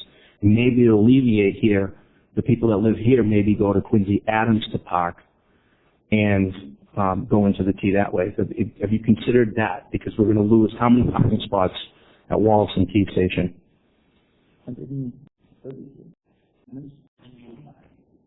115 at Wollaston. 115? Yes, 115. So 115, and I'll be honest with you, I've been in there in the morning. It packs up, and and people are swinging around and trying to get to North Quincy. And now that's probably going to be a situation. Now, on the backside of North Quincy T Station, over on Newport Ave, is that continuously getting filled up? Will there be any more parking on that area over by the State Street side? Will that? We've got some good news there with Granite Telecommunications purchasing a new building with a parking lot. They have decided to no longer subsidize their employees who park in our lot, so they're no longer parking there. So between that and the underutilization of that spot, of that area you're speaking of, Councillor, that's going to, we believe, take up help us out a lot with the crunch. I do want to mention too, at this day and age, the MBTA is becoming far more technologically savvy, and with apps and our website and other communications tools we are going to have a very robust on-the-ground program with our new parking operator to help us manage through this together. And we believe that there are plenty of options out there. I mentioned some of the options we're looking into. We will have agreements in place to manage parking when the time comes. So when the crunch hits, we will be ready. This proposal that you put out, is there any contingency plan? Like, for instance, is there any more work that's going to be done after this? Do you have any proposals that there's more funding to be done for XYZ station because we've gotten this done? Is there any more funding that you're looking to put into Quincy? And the reason why I ask that is I get a lot of complaints about getting onto the Quincy Center T station. And what happens is in the morning they can't get on, the doors open, or they get to Wollaston, the doors open and they can't get onto the T. And I get it continuously complaints. Just walking down the street here, I can't get onto the T. What are you going to do? You're building all these more apartments, you're building a downtown development, but we can't get any more people onto this. Are you going to be able to we talked a little bit about this before, are you going to get that timeline down where you can get more people on in a faster time? I can tell you for sure, our Chief Operating Officer, Jeff Gonville here, loses sleep over this issue and is literally purchasing new red line cars. And some of the programs we'll put in place as a part of that, where the doors will open at the same place every time, or the switcher on and off. Jeff mentioned about 50% increased capacity, shortening that headway by, down to 3 minutes, a lot more trains, a lot more throughput. We expect this to be a whole new experience, and all the actions we're taking, we expect that we will be able to manage that flow. I'm very optimistic. I'm happy that you're here because we've been waiting. We hope that councilors, if you're interested, really have. There is a mock-up of what is an orange line train, which is essentially the same. There's a walk-through version of an orange line car, and it just so happens it's the same as the red line cars in Government Center. Right now is unveiled today. We invite you to come through and give us some of your thoughts. We're pretty excited about it, but we certainly are looking forward to having those come online. Of the T stations, all the lines, what is the most traveled, most people? Do you have any? The green line, and so green line. Okay. And my last question. Is that? Oh, I'm sorry. It's wrong. It's the red line. It's the red line. Yeah. There it goes. The red line. And my last question. Okay. When you talked about the ferry system over, I have a lot of people asking, will there be an MBTA bus service that goes into the ferry? That's going to go to the ferry. Or Squantum Point Park, I guess I can say. Squantum Point. We look forward to studying that as part of the robust study we're going to put together with you all. Right now, we don't have that plan. We don't have anything. So is that something that can be considered? That absolutely. Maybe we get one to go through there and kind of, because there's quite a bit of traffic in the morning, and I'd like to push people to use that ferry system, a ferry service, but they've been saying, well, I can't get a bus stop to go into there. And if they had a bus stop, I could take that instead of taking the vehicle.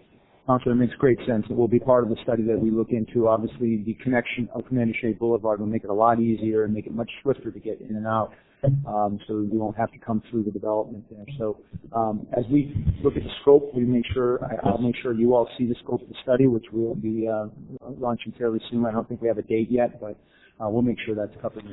Thank you for your time. I'm looking forward to all this stuff. Thank you, Madam President. Thank you. Councillor Cole. Thank you very much, Madam President. I'm not quite sure who to direct my line of questioning to, but I do want to take a moment and thank everyone for coming out here today and sharing with us sort of a look into the future as it relates to high density transit, which myself and my family also utilize. So I know this will be a welcome addition to the community at large. One particular station that I'm keying in on, because it's closer to the folks I represent, will be the Quincy Adams. So I know, Mr. McCormick, you were essentially going to be tapped as a project manager. So maybe we could just have a quick dialogue. To sort of give you a little bit of history and maybe a preview, I think our meeting is on for April 11th in the over in Ward 4. Hancock? Correct, Yep. Lincoln Hancock. Yes, yep. And I actually represent the neighborhood, a large part of it, along with the good counsel from Ward 4 over here, Councillor Palmucci. We represent the Penn Hill section of the city of Quincy, which I don't know, whether you are or are not familiar with, but it's actually the neighborhoods behind Quincy Adams train station. I am familiar with it. I'm a resident of Quincy also. Okay, all right, perfect. I did not know that. So, we've had a very interesting and evolving conversation over the last couple of years, driven through the neighborhood associations. And I noticed one of the goals for the Quincy Adams rebuild, a $42 million investment, and one of the goals was essentially to increase accessibility usage. Yes. Now, does that trickle down to the pedestrian? And yes, it does. Yeah.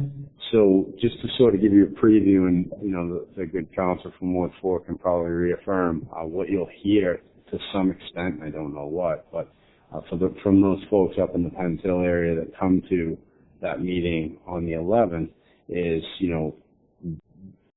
again, it's a mixed conversation. Some folks are very interested in increasing or establishing pedestrian accessibility, right? Because some of these folks, they live up near Faxon Park and they walk to Quincy Center. Some of them actually walk around the access road down to Quincy Adams, which is that's a pretty bold move. But these were some of the comments and sentiments that were driven out of neighborhood meetings that were conducted by ward councilors. So we're going to see, it's a substantial investment of money, and we're grateful, obviously, to have it, $42 million.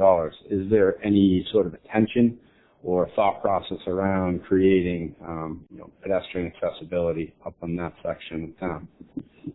Yes, there is, Councilor. We are including in the design and the scope to make the Independence Ave entrance that was for emergency vehicle access. I believe at one time was open to pedestrian access. We're going to get that ready to open, and working with the city whenever it is okay to open via the city, we will be ready to open it. But we are upgrading it to make sure it's accessible. Well, yeah, it's a very evolving conversation, and there's valid points on both sides. So what I would suggest a friendly reminder, just keep in contact with the local officials, but you will probably, I'm almost certain, hear some of that next week at your public meeting. So I look forward to attending, and thanks again for the presentation tonight. Thank you. Thank you. Councilor. Thank you, Madam President. Again, one first question I have is, I know, again, in terms, I guess it's in relation to some of the mitigation, but it's also, I'm sure, in some ways in relation to the boat service. But the extension of Commander Shea Boulevard, I don't know which one of you wishes to address that. specifically. Is the plan for that extension, I trust, that is going to go into Squantum Point Park? It's not in any way going to rely on the private ways of Marina Bay, is it? Well, the extension will be continued straight through into Squantum Point Park? Following the design that we're working from the city, yes. So it doesn't rely on any private ways with Marina Bay at the present moment. The other question is, given the idea of the continuance of water service or your investment specifically in that, this body not too long ago invested close to $250,000 in floats to make that possible. My understanding is that in the last nor'easter, those were wiped out. They're gone. And I guess the question I would have is, before we pour any more of our money into that specifically, if the plan is to utilize in some way boat service, is there going to be any engineering around the possibility of creating a breakwater to make that really possible? Because if not, we're going to keep repeating the same cycle over and over again. Sure. Councilor, first, it's not my understanding that the floats are gone. My understanding is that the gangway separated in a storm and that everything is still there. That is a temporary solution no matter what, however. If permanent water transportation is going to be in place there, we're going to would need an accessible gangway, accessible docks and floats and things. And that's something that we'll all learn during the study to determine what infrastructure is needed. Now, you point out a very good point that it does get weather coming in off the ocean there. I don't know. I'm not technical enough to know whether something's feasible out there that would not interrupt the boaters coming out of Marina Bay. It is, there could be some issues with that, but we'll look into it. There's going to be some engineering related to it to get this right. I mean, in terms of the feasibility of this moving forward as I think no matter what, if there is going to be permanent service there, the floats and the pylons and the gangways are going to be much more, I use the word again, robust. They need to be much bigger, so therefore I think they would be much less susceptible to weather. But again, it is something that marine engineers will work with us on in our study, and we'll certainly, make sure we point that out. And the other question is, again, I think the single biggest issue that I know I'm going to hear from people is going to be the parking and the additional traffic, and not so much just the people who are utilizing those lots as commuters, but also on the part of neighbors and who live close to it. Because even if the system is now, there's a sense of overflow into neighborhoods with people parking or utilizing T and parking in specific neighborhoods. Is there going to be a mitigation parking plan it sounds like, again, you're looking for plan C, so to speak, at this point. Will you be getting back some type of mitigation plan of floor parking before construction actually begins, or are we just going to kind of wing it? We will definitely. We have until January 2018 to come up with a plan. Okay. Again, with the options that we put there, we're very confident that there will be ample replacement parking. We're hoping we can manage most of our shortage on site or on our own property, and then from there we'll start from the core area, the closest area we can, and then move out towards Swan Point. But we will come back to you all, continuing to work with the city. I guess the impact of even closing Wollaston just puts incredibly even more pressure on the North Quincy. We recognize that, sir. Great. Thank you. Thank you. Thank you, Madam President. Thank you. Yeah, okay. Sure. Go ahead.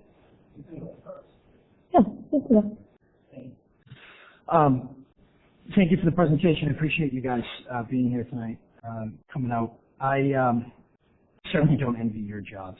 Running the MBTA, got to be one of the hardest jobs in government. I'm left with long overdue infrastructure needs, an age system. It's a tough job, so I don't envy you guys. I have a couple questions just about, I represent the area where the Quincy Adams station is. So just the timelines for the Braintree and the Quincy Adams stations, it's 2 years and 3 years, and it looks to be at the same time. What's the total loss of spaces in the combined facilities that you're looking at? The combined loss is 300 between both stations at any one time, but we're putting in the contract that has to be done on a weekend when the stations are fairly empty, the parking garages are. And another point. Out of how many total spaces is that? 300. You're losing 300 out of how many? I believe Braintree has or will have, it's just under 1,000 now, and we'll have just over 1,000 in its final condition. And Quincy Adams is close to 2,000, and it will have about 37 extra spaces. So you're talking 10% loss of any of parking spaces at any given time, approximately. Yes, but you have to bear in mind that the construction activities that will need that amount of spaces are very limited, and again, they'll be done on weekends. Most of the construction activities will be taking blocks of 25 to 50 spots, so we're working through our phasing now to make replacement parking for that at both garages. We have 130 at Braintree, and we're having close to 300 at Quincy Adams by maximizing spots on our own property, especially in the north parking lot there. And I missed you when you introduced yourself, but what's your role at the MBTA? I'm the project manager. Okay, for South Shore garages. And also, I'm helping Joe Cheever out on Quincy Center demo. Have you and I interacted before about things going on at Quincy Adams? I don't believe so. Okay. All right. So I didn't see, as it relates to the Quincy Adams garage, there'll be no ramp closure? We will close half the ramp on the Center Street. So ramp, I think. Yeah, we'll close half of that to resurface it. Keep half open. On the weekends? Only on the weekends.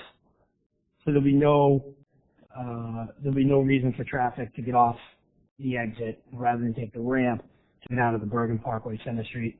No, on weekends, traffic into the garage is very light, so we don't anticipate that.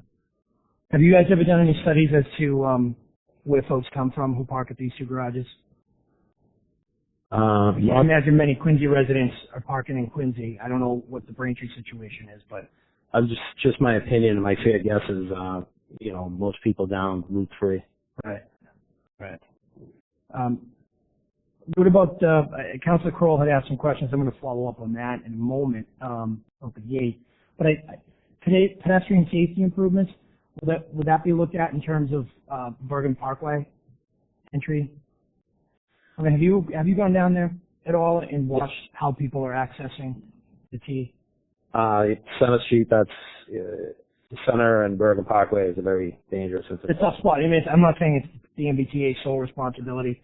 The city has a lot of responsibility with that, and I think it's something we've been working towards for several years, trying to get a handle on. We've redesigned that intersection a little bit in terms of the pedestrian pathways, but I don't know if you guys are intending on kind of taking a look at it to see if any improvements can be made, or at least incorporating the improvements that the city's made in with kind of how pedestrian access flows into the...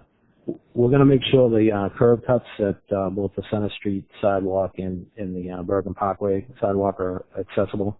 And if there's anything needed along those sidewalks, we'll certainly can address. It's got to be one of the most dangerous approaches to an MBTA station. Sure. And especially in the winter when you have the snow in the middle and the lights aren't fast enough for the non-Olympic sprinter to get across before they change. It's just driving by, you see people taking their lives into their it's a challenge. There. Definitely. And they're usually doing it at the point right at the intersection, as opposed to walking down to where the light is and where the crosswalk is, where it's a lot safer and the lights are timed better. So it's that you guys looking at it from your perspective in terms of pedestrian flow to help manage people, and herd them in that direction rather than when you see them walk down towards the intersection and cross there. I mean, I don't know, but you guys are in the public transportation business, so I'm sure you can figure out a way to. It's it's a very car-centric intersection. It's not pedestrian friendly, but the sidewalks adjacent to the garage and the station, we will definitely address. It would probably be better if you didn't have sidewalks. I mean, I'm just kind of spitballing, but if you didn't have them going all the way from the station entrance down to that intersection. An intersection literally leads to nothing. It's not as if someone needs to go down that sidewalk to get home. They go down that sidewalk to get to the dangerous intersection where they then cross. Mm-hmm. If there wasn't even a sidewalk along that stretch, you would have no choice but to cross at the light in the crosswalk where there's a signal that's timed for the length it takes someone to cross, and then they can walk down where there is a sidewalk and over it. Something to think about moving forward. Most definitely. I'm sure there's a million reasons why that's a horrible idea, but let you guys figure that out. Now, as it relates to the Independence Ave gate, have to say I've had the privilege over the past 7 years of serving in government where we have meetings with people who are affected by things, and then we make decisions. What I've noticed about the MBTA is you guys make decisions, and then you have meetings with people who are affected by those decisions. I'm glad you're here. I'm glad you're presenting, but part of the impetus of this was I sent the MBTA a letter because I heard you were closing down the ramp, and I heard that you were attempting to take by eminent domain Home Depot's parking lot, which I understand is still progressing. No, sir. We're not. The letter to them has been rescinded. I know we're just not pursuing purchasing that corner lot or any longer. You were at one point. Exactly. Yes, we were. All right. So I had been presented with the letter that Home Depot received saying that you were starting the process to take that by eminent domain.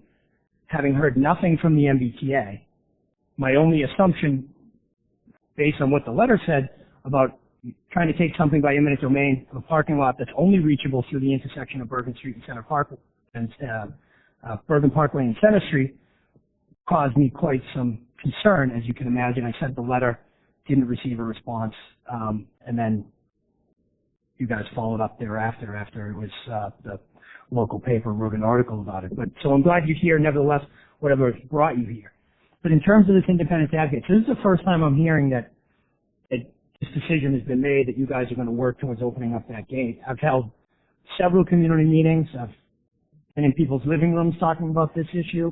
I'm talking to the mayor about it, the councilor who represents the other half of that area.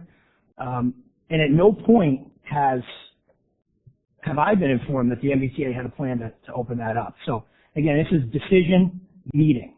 Not, hey, we're going to have a meeting, let's discuss. You have a meeting in less than a week, right? What's today? Yeah, less than a week. Yeah, tomorrow. Next Tuesday. You have a meeting April 11th, which I can't be at. I didn't select the date. No one consulted with me at the date. I have a family obligation that I can't get out of. So I can't even be at the meeting where I take it you're going to get asked a question about the MBTA gate, and you guys are going to announce that, well, this is what we're going to do, what you said tonight, which is going to infuriate half the neighborhood that I represent and cause applause from the half of the neighborhood that Councilor Croall represents. So this is a problem for me because now you've just announced this. I can't be at this meeting. And I'm short on time to tell the folks who would most be impacted by this decision that you guys have made that they should come to the meeting, I guess, to tell you that they disagree with your decision. Let me first apologize for the lack of public meetings. My colleague Joe Chiva did a much better job than I did as far as informing people about Lawson Station. It's not a decision. I just want to make it crystal clear that it's called getting ready to open. Sounds like a decision. Yes. Sounds like you saying, listen, it's open. If the city wants to open it, they can open it. If the city doesn't want to open it, the city can't open it. But we're going to build the infrastructure so that it can be opened.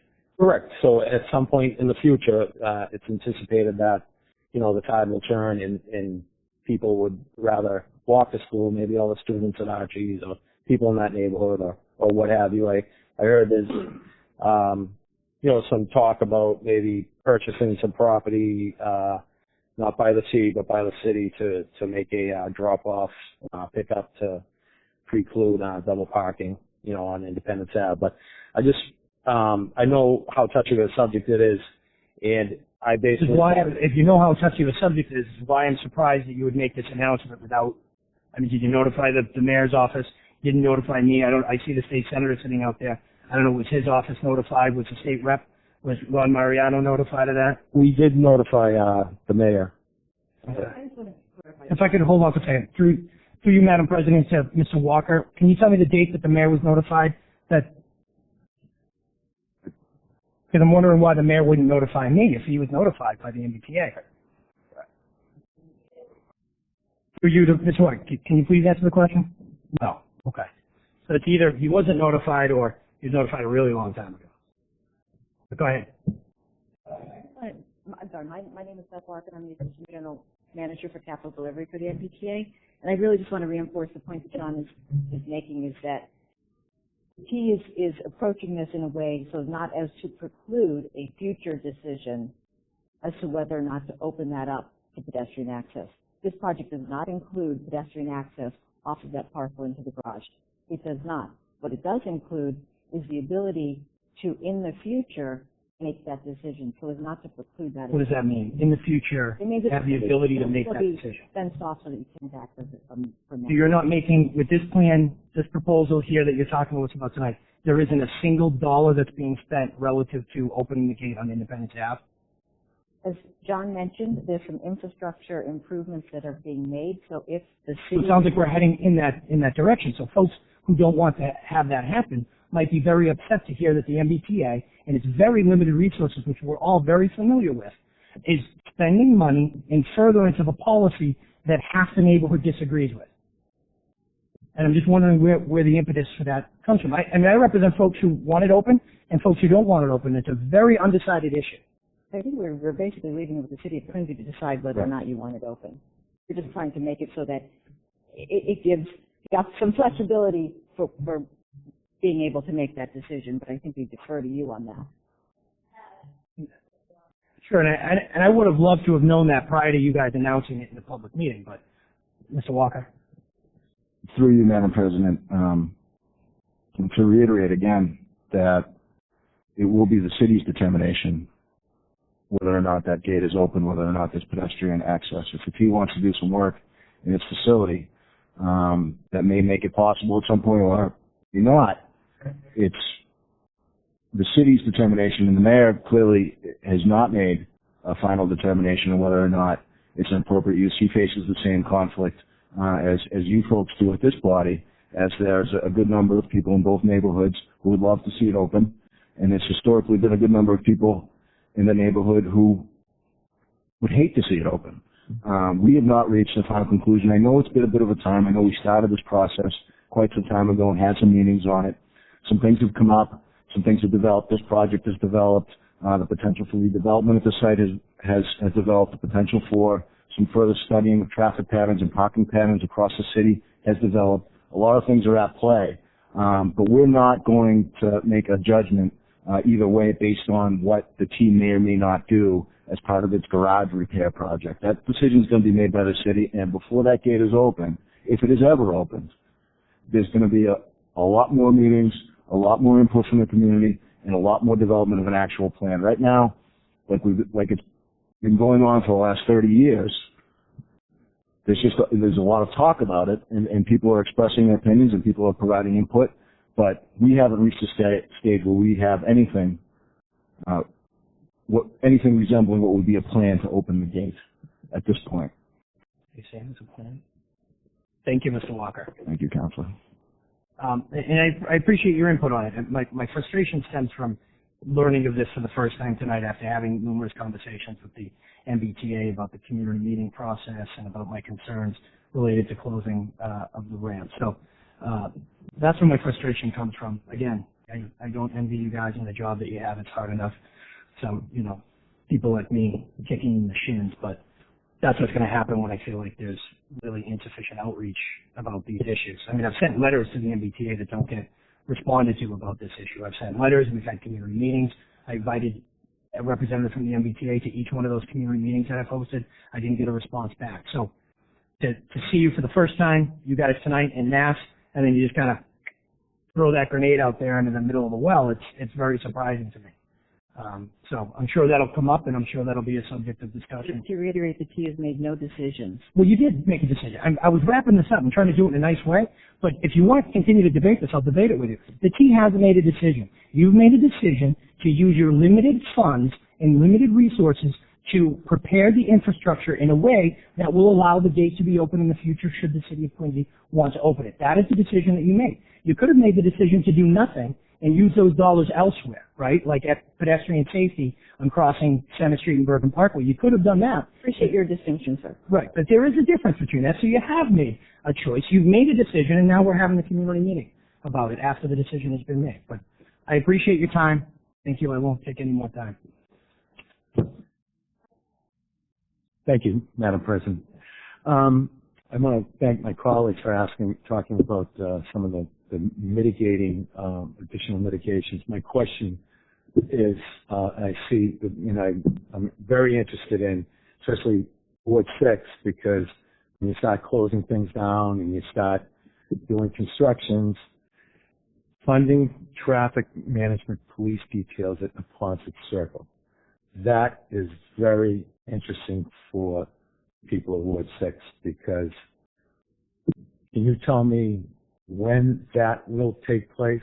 At what point in time of when you start doing the first project, the first closing down, when will those details, because when they did the bridge over and they had details there, and I have had a disagreement with the mayor about how many police officers should be out there, but at the Napontet Circle, when will that take place? What point in time of the timeline of all of the projects? Because everything funnels through to go to Boston, just about from everything from the Fall River Bridge all the way up through to us in Ward 6. When will that take place? Council, that we will begin the details when the Wallaston station is closed by the contractor. There's a setup period where the contractors do on-site work, and then when that's closed. But we will certainly work with you and the council and the legislative delegation, the mayor's office to set that date. So you're well aware of that. That's great if that's going to take place. I appreciate it. Thank you. I would. Thank you. It was a decision that was absolutely made. Thank you.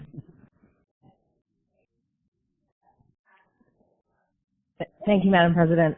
I think all of us in the City Council, one of our top issues that we have that we deal with our constituents is traffic and parking. The entire public transportation corridor of the South Shore is under construction at one time. We have existing issues, and while I am ecstatic to see you're tackling the South Shore Red Line infrastructure, it's really going to create some serious headaches for us. We talk about what the plan is, and it seems with Wallaston being closed, the plan is just bus between Wallaston and North Quincy. That North Quincy intersection with the Napontet Bridge is hands down the number one traffic problem the city has.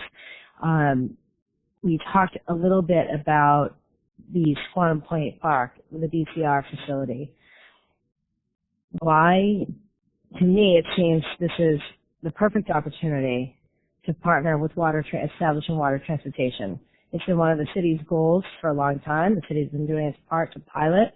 The MBTA overnight shut down our ferry transportation, just walked away from that. And yet we see the opportunity for, a more clean transportation, getting more cars off the road, and you have an existing car parking lot with a very easy commute to Boston. Cars coming in off of Wallaston Beach, we could reduce who's going over the Napontet Bridge and release that pressure. Has there been serious consideration to alternate transportation as your mitigation plan? Because this is immediate. I mean, we're talking about things are about to get started. That's right. And, Councillor, there has been very serious consideration of more robust water transportation. We did a study as part of this effort and this program of projects as a mitigation effort, and we learned quite clearly that there was no way we could get the facility built in time to meet our schedule. The permitting alone for a permanent facility there would be almost at the tail end of some of these projects. So that is when we work with the city to come up with the idea of what will it take and what will the timeline take to come up with permanent service. And number one, will people use it? You know, we've heard loud and clear that people want it, but will it be worth the investment? We, as stewards of the public's resources, we have to make sure that it is a service that will be used and that we're in a total partnership with you all. So that's part of the study as well. But yes, it was looked at, and that's why we decided that let's try and take the seasonal service and make sure that stays up and running, runs as long as it can. Perhaps there's a different vessel that can run all year round. I mean, we are working through this now with Maureen and the team here in the city, but at the same time doing the long-term study to what will it take to have a permanent service here that you all can be proud of. So I'm quite familiar with coastal infrastructure and water transportation, and understand completely that the permitting phase and what it undergoes to get that on a permanent new facility similar to your Hingham facility.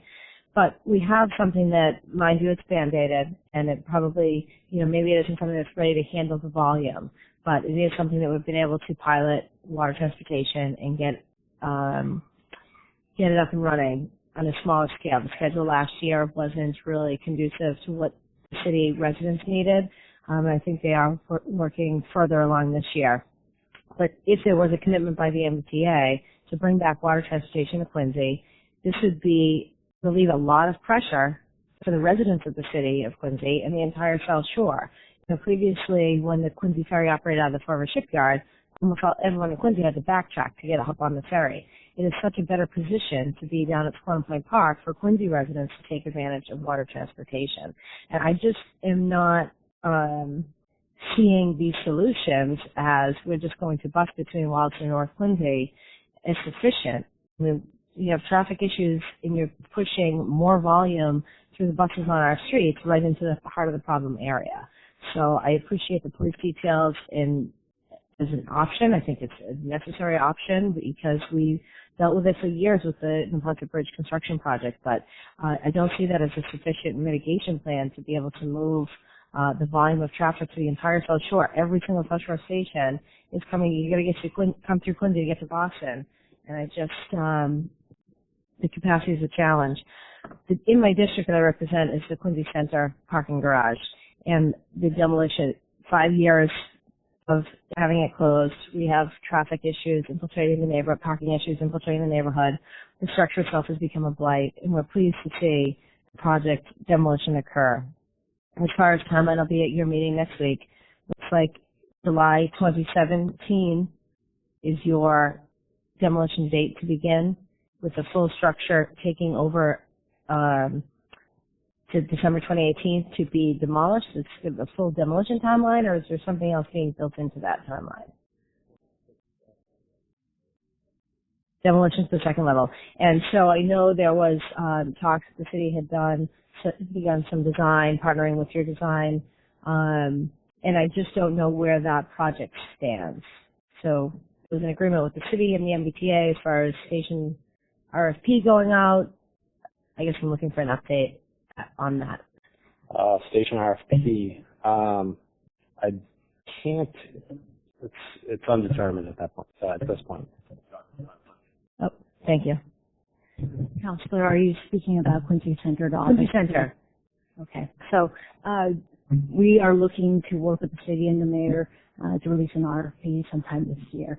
And so this is going to be a coordinated effort to build something that is like North Quincy, where there's housing, potentially commercial, potentially, but we're leading it out there and putting out an RFP that, again, we'll work closely with the city to do, and we're looking for it within the next couple of months.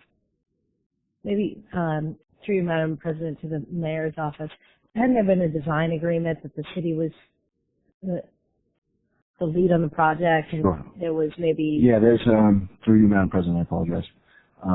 Several years ago, there was some legislation that was passed with the help of Senator Cain and Representative Mariano that put the city in a position of some authority to start working on potential redevelopment uses at the site.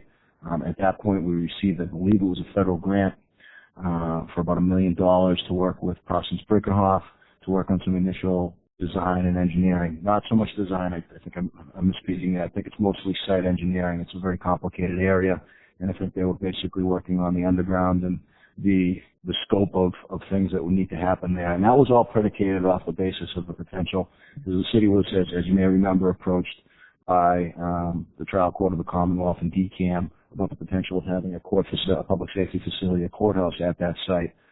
When that concept sort of went away for a couple of different reasons, that it didn't eliminate the work that Parsons Brinckerhoff had done. It just puts it into a different bucket. And so now the work that Parsons is doing now, working with the TMA real estate folks on developing this RFP that's going to go out and put it to market, as opposed to we had a willing project come in and we were going to negotiate with them and didn't really get too far off the starting line. What's going to happen is an RFP will go out and people will compete with their vision for what they see as the best development for Quincy Center.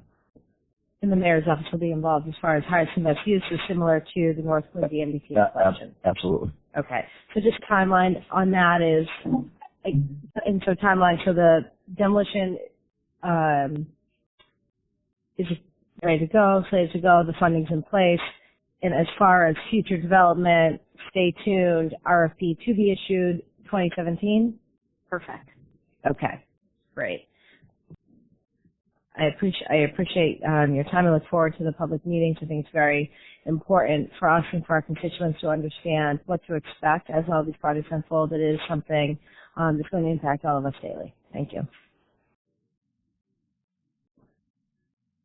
Okay, thank you. Yes, again, thank you all for coming this evening. I just want to remind folks what's the matter?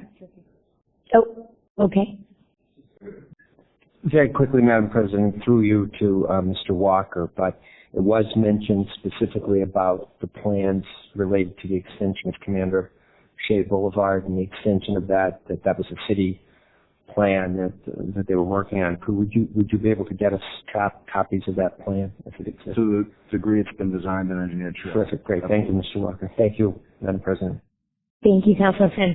So just to remind folks, tomorrow, April 4th, will be Wollaston Station renovation will be discussed at Tobin Towers at 2 p.m. at the dining hall at 80 Clay Street. And then again tomorrow evening at 6:30 at Central Middle School. And I know Joe will be there and Rick will probably be there and the team will be there, as Joe's been on this since even before I was the counselor. So I remember going to meetings before. So thank you all for your work on that. Thursday, April 6th.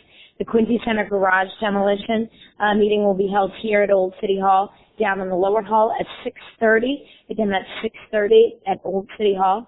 And then next Tuesday will be the Quincy Adams garage renovation at Lincoln Hancock School at 6:30. So if folks are wanting to go to those meetings, they will be also on the quincy.ma.gov website, and you can find them there. But thank you to all of you for coming this evening and for your presentations. Thank you. Next item, Madam Clerk. Number 3 on the agenda, 2017-053, an appropriation $266,041.09 for QPEA union and non-union administrative salary increases. Yes, Councillor Croall. Thank you very much, Madam President. With your indulgence, I'd just like to recognize the auditor who can kind of paint some perspective on this appropriation. Madam Auditor. Yes, Councillor. This appropriation is in part due to negotiated contract increases. There are about 10 non-union administrative positions that generally go in retrospect with the QPEA, so they are also included in this particular council order. If you recall, at the beginning of when you voted on the budget, there was money set aside in the reserve for appropriation salary line, and we are taking money out of that particular line to fund these contract increases. There currently is about over $700,000 in the account, and after this appropriation, there will be about $454,000. So with that, I mean, it's something we discussed at budget time. We knew it was coming. Obviously, it's settled. The money's in the account, so we'll move approval. Okay, motion to approve, seconded by Councillor Finn. On the motion, Councillor Finn. And again, I think it's kind of customary, specifically where we've made this reserve for appropriation, negotiations have taken place to move it. So I'm just curious, and through you, Madam President, to the auditor, are we aware how many contracts are there left to be negotiated at this point that you're aware? I don't believe there's that many, maybe about 2 or 3. Thank you. But I'm happy to support and vote this evening on this. For the discussion, seeing none, No. Councillor Cain. Yes. Councillor Croall. Yes. Councillor DiBona. Yes. Councillor Finn. Yes. Councillor Harris. Yes. Councillor Laforest. Yes. Councillor Liang. Yes. Councillor Palmucci. Yes. President Hughes. Yes. 9 members. Thank you, Madam Clerk. Next item on the agenda is number 4, 2017-054, Order Municipal School Building Statement of Interest in Squantum Elementary School. Motion to waive the reading. Councillor Harris. Thank you, Madam President. I'd urge my colleagues to join me tonight in supporting moving this statement of interest along to the Massachusetts School Building Authority.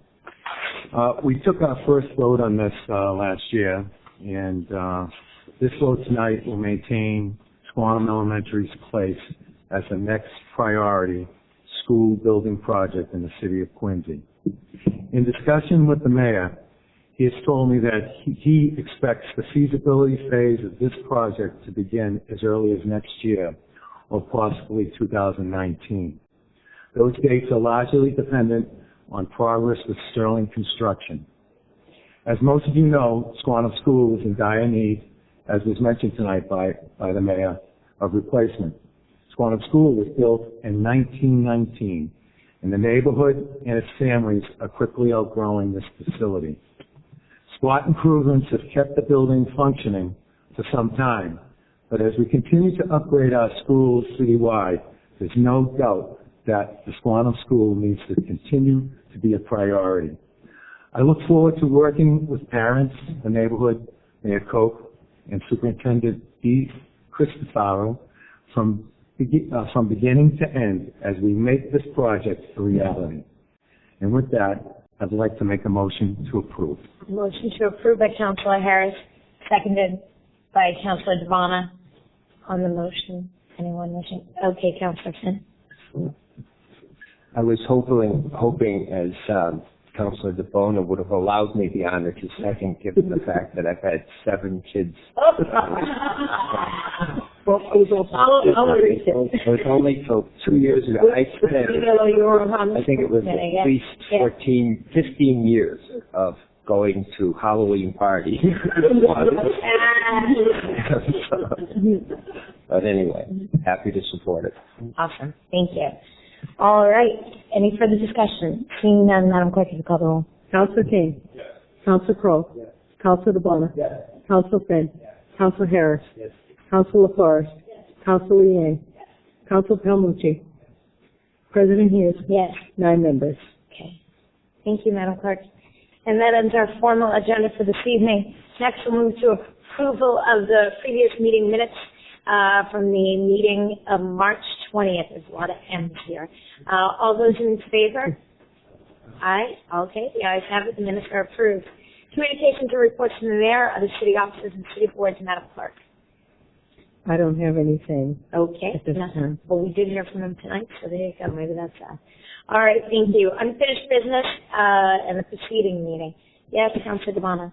I don't know. I wasn't very listened to. I just wanted to make just a note. I think we'll do it in the next round with the other announcements. Did we do that yet? No, not yet. Okay. No, I'm sorry. Okay. Unfinished business in the preceding meeting. Nope. Okay.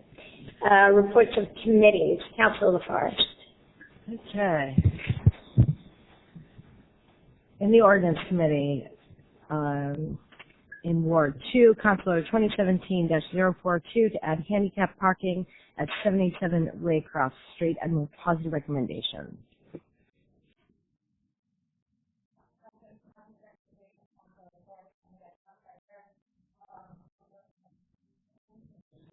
Councilor Croall.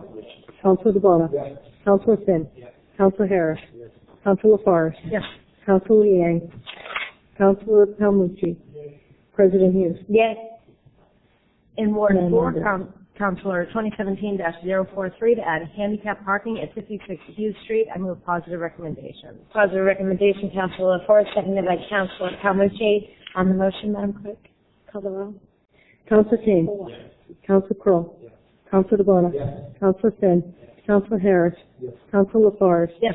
Councilor Liang. Councilor Palmucci. President Hughes. Yes. 9 members. In Ward 5, Councilor 2017-044 remove handicap parking at 129 Beach Street. I move positive recommendation. Moved by Councilor Laforest, seconded by Councilor Harris. On the motion. Councilor Cain. Councilor Croall. Councilor DiBona. Councilor Finn. Councilor Harris. Councilor Laforest. Yes. Councilor Liang. Councilor Palmucci. President Hughes. Yes. 9 members. In Ward 6, Councilor 2017-045 to add no parking on both sides of Bay State Road, Quincy Shore Drive to 100 feet north of Quincy Shore Drive. I move positive recommendation. Positive recommendation by Councilor Laforest, seconded by Councilor Harris. On the motion, Madam Clerk. Councilor Cain. Councilor Croall. Councilor DiBona. Councilor Finn. Councilor Harris. Councilor Laforest. Yes. Councilor Liang. Councilor Palmucci. President Hughes. Yes. 9 members. In Ward 6, 2017-046, remove handicap parking at 33 Cummings Ave. I move positive recommendation. All right. Motion to approve by Councilor Laforest, seconded by Councilor Harris. On the motion, Madam Clerk. Councilor Cain. Councilor Croall. Councilor DiBona. Councilor Finn. Councilor Harris. Councilor Laforest. Yes. Councilor Liang. Councilor Palmucci. Yes. President Hughes. Yes. 9 members. Still in Ward 6, Councilor 2017-047, add no parking on the east side of Vane Street from Billings Road to 12 Vane Street. I move positive recommendation. Positive recommendation, Councilor Laforest, seconded by Councilor Harris. Madam Clerk. Councilor Cain. Councilor Croall.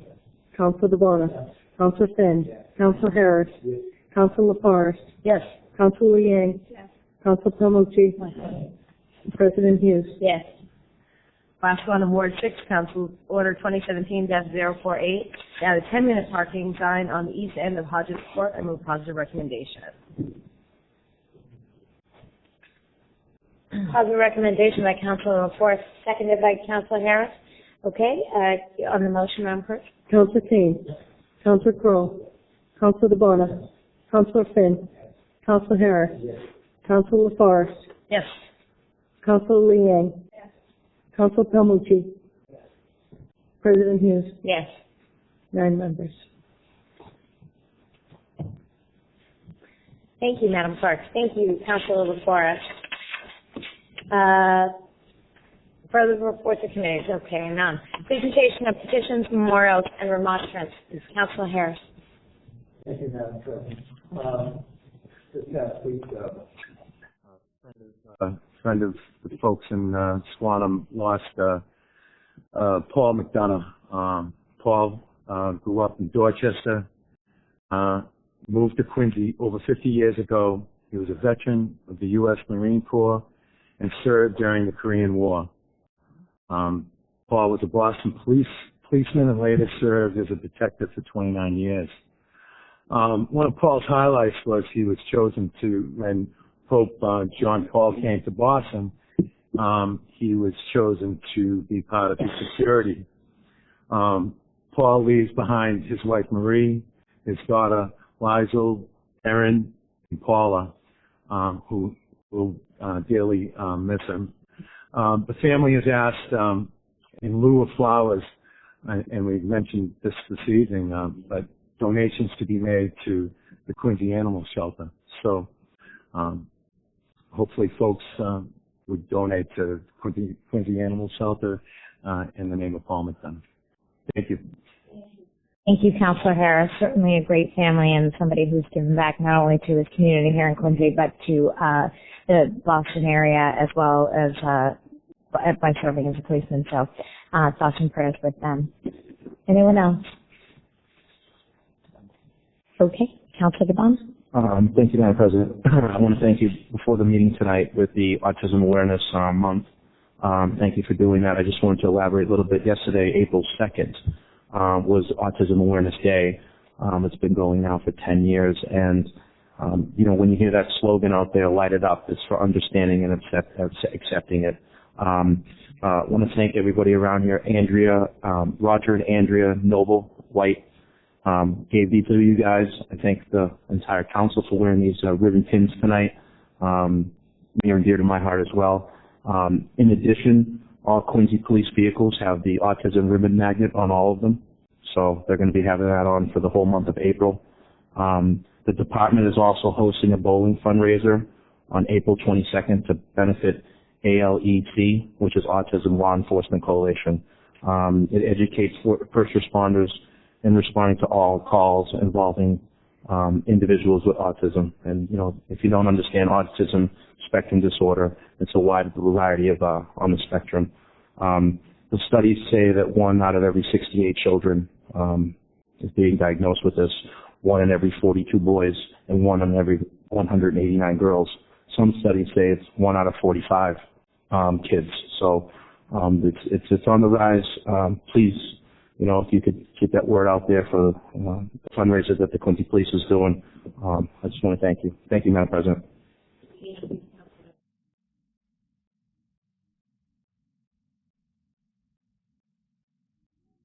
If I could, thank you, Madam President. I just ask that the council keep in its thoughts in prayers this evening the Quigley family who lost one of their own recently, Andrea Rose McDonald, formerly Quigley.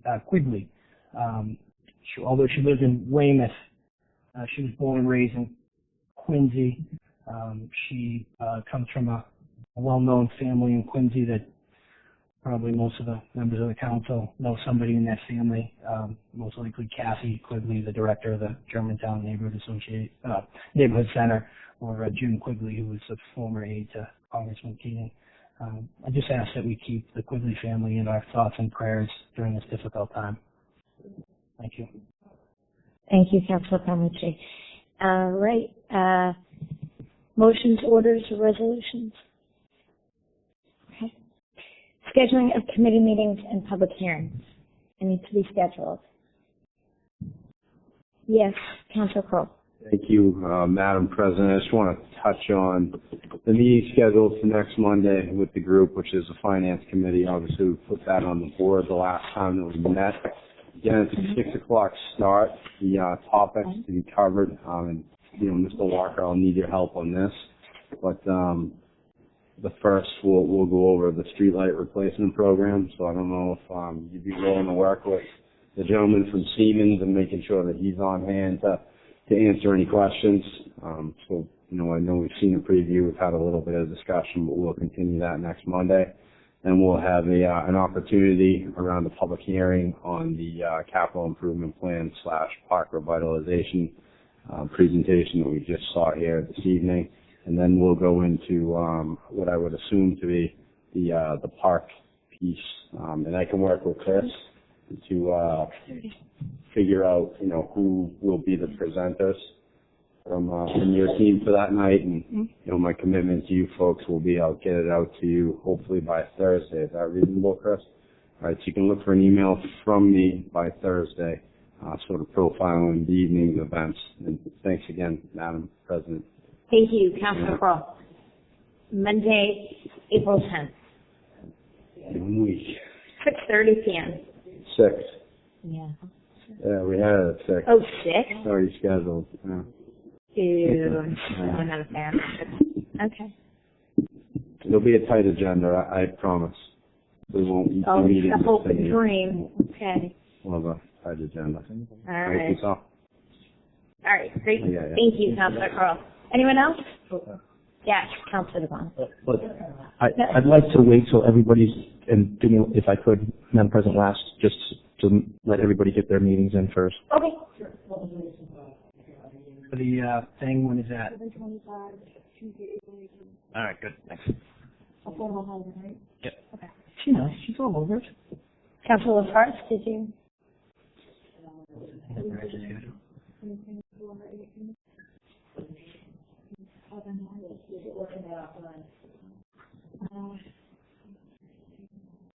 Okay. Yes, Councilor Vaughn. Thank you, Madam President. I didn't want to interfere with everybody else's meetings and what they wanted to propose. We're going into a budget season and CIP, and it looks like it's from here on out, it's going to be a busy, busy time frame for all of us. So I just wanted to ask the council, as we're in the open meeting law where we can talk about this, is I'd like to bring about some of the, from the education committee, some of the substance abuse hearings. I wanted to see if we could fit that in on April 18th before the 7:30 meeting. I know there's a 7:25 public hearing. I just need about 55 minutes, 6:30. I wanted to see if we can get a quorum.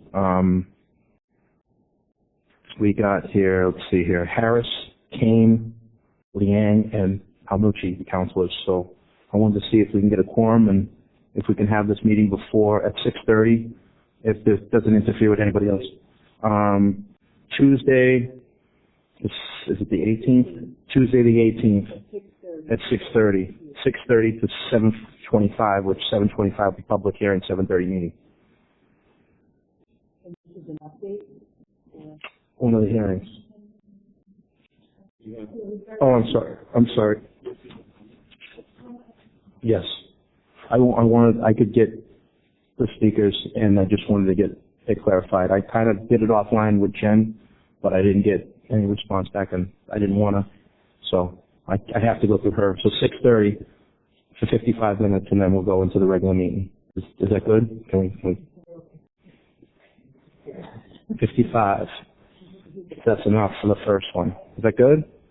Let me see what order number that is. We'll take it. Again, just by way of catch-up, but when is the public hearing related to the Affordable Housing Trust?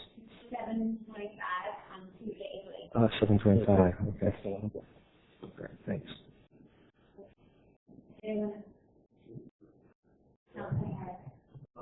Just a reminder about tomorrow evening at Sacred Heart Church, 7 o'clock, the Mass for Hope and Healing. Father Joe White from the Archdiocese of Boston will be presiding over a Mass put together with the city and the mayor's folks. So everybody is welcome. Thank you. I think it's 7 o'clock. Pretty sure. All right, right now, Pardon?